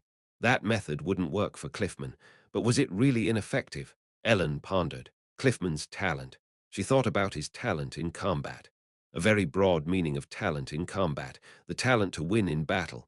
It encompassed using any weapon. However, Cliffman continued to fall before Reinhardt. What was Cliffman's talent, really? Crack. Reinhardt's practice sword was shattered by Cliffman's practice sword. But Reinhardt, whose sword had broken, swiftly pulled his body back, dodged Cliffman's practice sword, and managed to grab and throw him down by the collar. Thud. Ah! Even with his broken sword, Reinhardt was faster in reacting. Ellen watched Cliffman staggering to his feet and said to them both, "Stop. Yeah, let's take a break. It's not even a special day. No, I can do more." At Cliffman's insistence that he could do more, Ellen glared at him. "You won't get anywhere like this." Ellen swept up the broken pieces of the practice sword with a broom and tossed them away. Then she snatched the practice sword from Cliffman's hand and hung it on the rack. "You need to do it differently." "Differently?" Ellen looked at Reinhardt. "Reinhardt." Ha! Reinhardt didn't know what Ellen was thinking. "Can you bring that Nuna here?" "What? You mean Senior Olivia?" "Yeah. Why do you suddenly want her?" "I want her help." Olivia's help. Reinhardt seemed to think about it for a moment, then nodded. "All right. I'll ask her." Cliffman's eyes widened in surprise, while Ellen, arms crossed, leaned against the training hall window and waited for Olivia to arrive. How long had she waited? "Slam, why are you looking for me?" Olivia Lands had reluctantly come at Reinhardt's request, but she wore an expression that showed her displeasure. However, Ellen didn't seem to harbor any ill will. Ellen knew, too. After sharing the secret last time, Olivia's hostility somehow felt like a mask. It wasn't that strong of a hostility. Since neither could pose a significant threat or harbor any ill will against each other, they had no choice but to acknowledge one another, even if they didn't like it. "We need your help." "What, my help?" At those words, Olivia's expression soured even more. "Why should I help you?" "You're not helping me, you're helping him." Ellen pointed at Cliffman. When Cliffman saw Olivia Lands, a fifth-year student without a friendly face but with a notorious reputation, staring at him, his expression tensed. Although he had become immune in many ways, Cliffman still found it difficult to deal with people he wasn't close to. Ellen went to the center of the training hall and looked at Cliffman without a practice sword. Were. With magical reinforcement, Ellen stared at Cliffman with her eyes full of spirit. "If your skills are up to it, you should be able to stop me before I kill him, right?" What?" Olivia was taken aback by her candid admission that her own skills were far superior to Ellen's. "Can you do it or not?" "I think I can, but why should I suddenly have to do that? Why do I have to do it at all?" "Oh." And then Reinhardt let out a gasp as if he realized something. Cliffman, not understanding the situation, continued to look dumbfounded.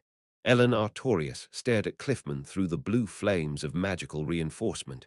"You might actually die from now on." "Ah, what? I'm not joking." Battle. It wasn't a spar she was talking about. It was a real fight. Ellen had discovered that Cliffman's talent would manifest in actual combat. "Do you still want to do it?" Only then did Cliffman realize what Ellen was hinting at. It wasn't about overpowering the opponent and finishing them off. Only when his life was truly at stake, when there was that much desperation, would his talent shine. In a life-or-death fight, his talent would truly be unleashed. That's why Olivia was brought along. In a crisis, she could intervene and restrain Ellen, and if Cliffman was injured, she possessed powerful divine power to heal him. Cliffman stared into Ellen's calm eyes. Upon hearing Reinhardt's whisper, Olivia sighed and nodded in agreement. Cliffman swallowed and looked at Ellen. She wasn't playing around. She was ready to fight, and since there was a safety net in place, so she would truly battle with the intent to kill him. "I'll do it." Cliffman took his stance. No more conversation was needed. Ellen charged forward. Thud. Cliffman didn't even see her coming. Whack. Gah. Ha. Bang. Hit with a heavy blow to his abdomen, Cliffman rolled several times across the training ground floor, crumpled and in pain. Grr. Ah. Cough. Choke. Unable to stand up properly, blood flowed from Cliffman's mouth. "You crazy woman." Olivia, her face pale, quickly approached Cliffman and cast a healing spell on him. Heh, heh, heave. Ha! Had Olivia not been there at the right time, Cliffman could have died from internal organ rupture. Though the pain subsided, Cliffman's face remained pale, and he shivered. Cliffman couldn't speak, and Olivia was the one who got angry. "Hey, are you insane? What if he really died?" But Ellen's expression remained calm. "If you can't do it, just quit. I won't force you," Ellen said coldly to Cliffman. "But if you continue, I won't be fooling around." If his talent could only be activated when his life was at stake, wouldn't it be at least halfway activated if his life was halfway in danger? Cliffman wanted to become stronger. In the end, it was the same method as Reinhardt's. Risking half life in battle, Reinhardt had grown stronger in the process.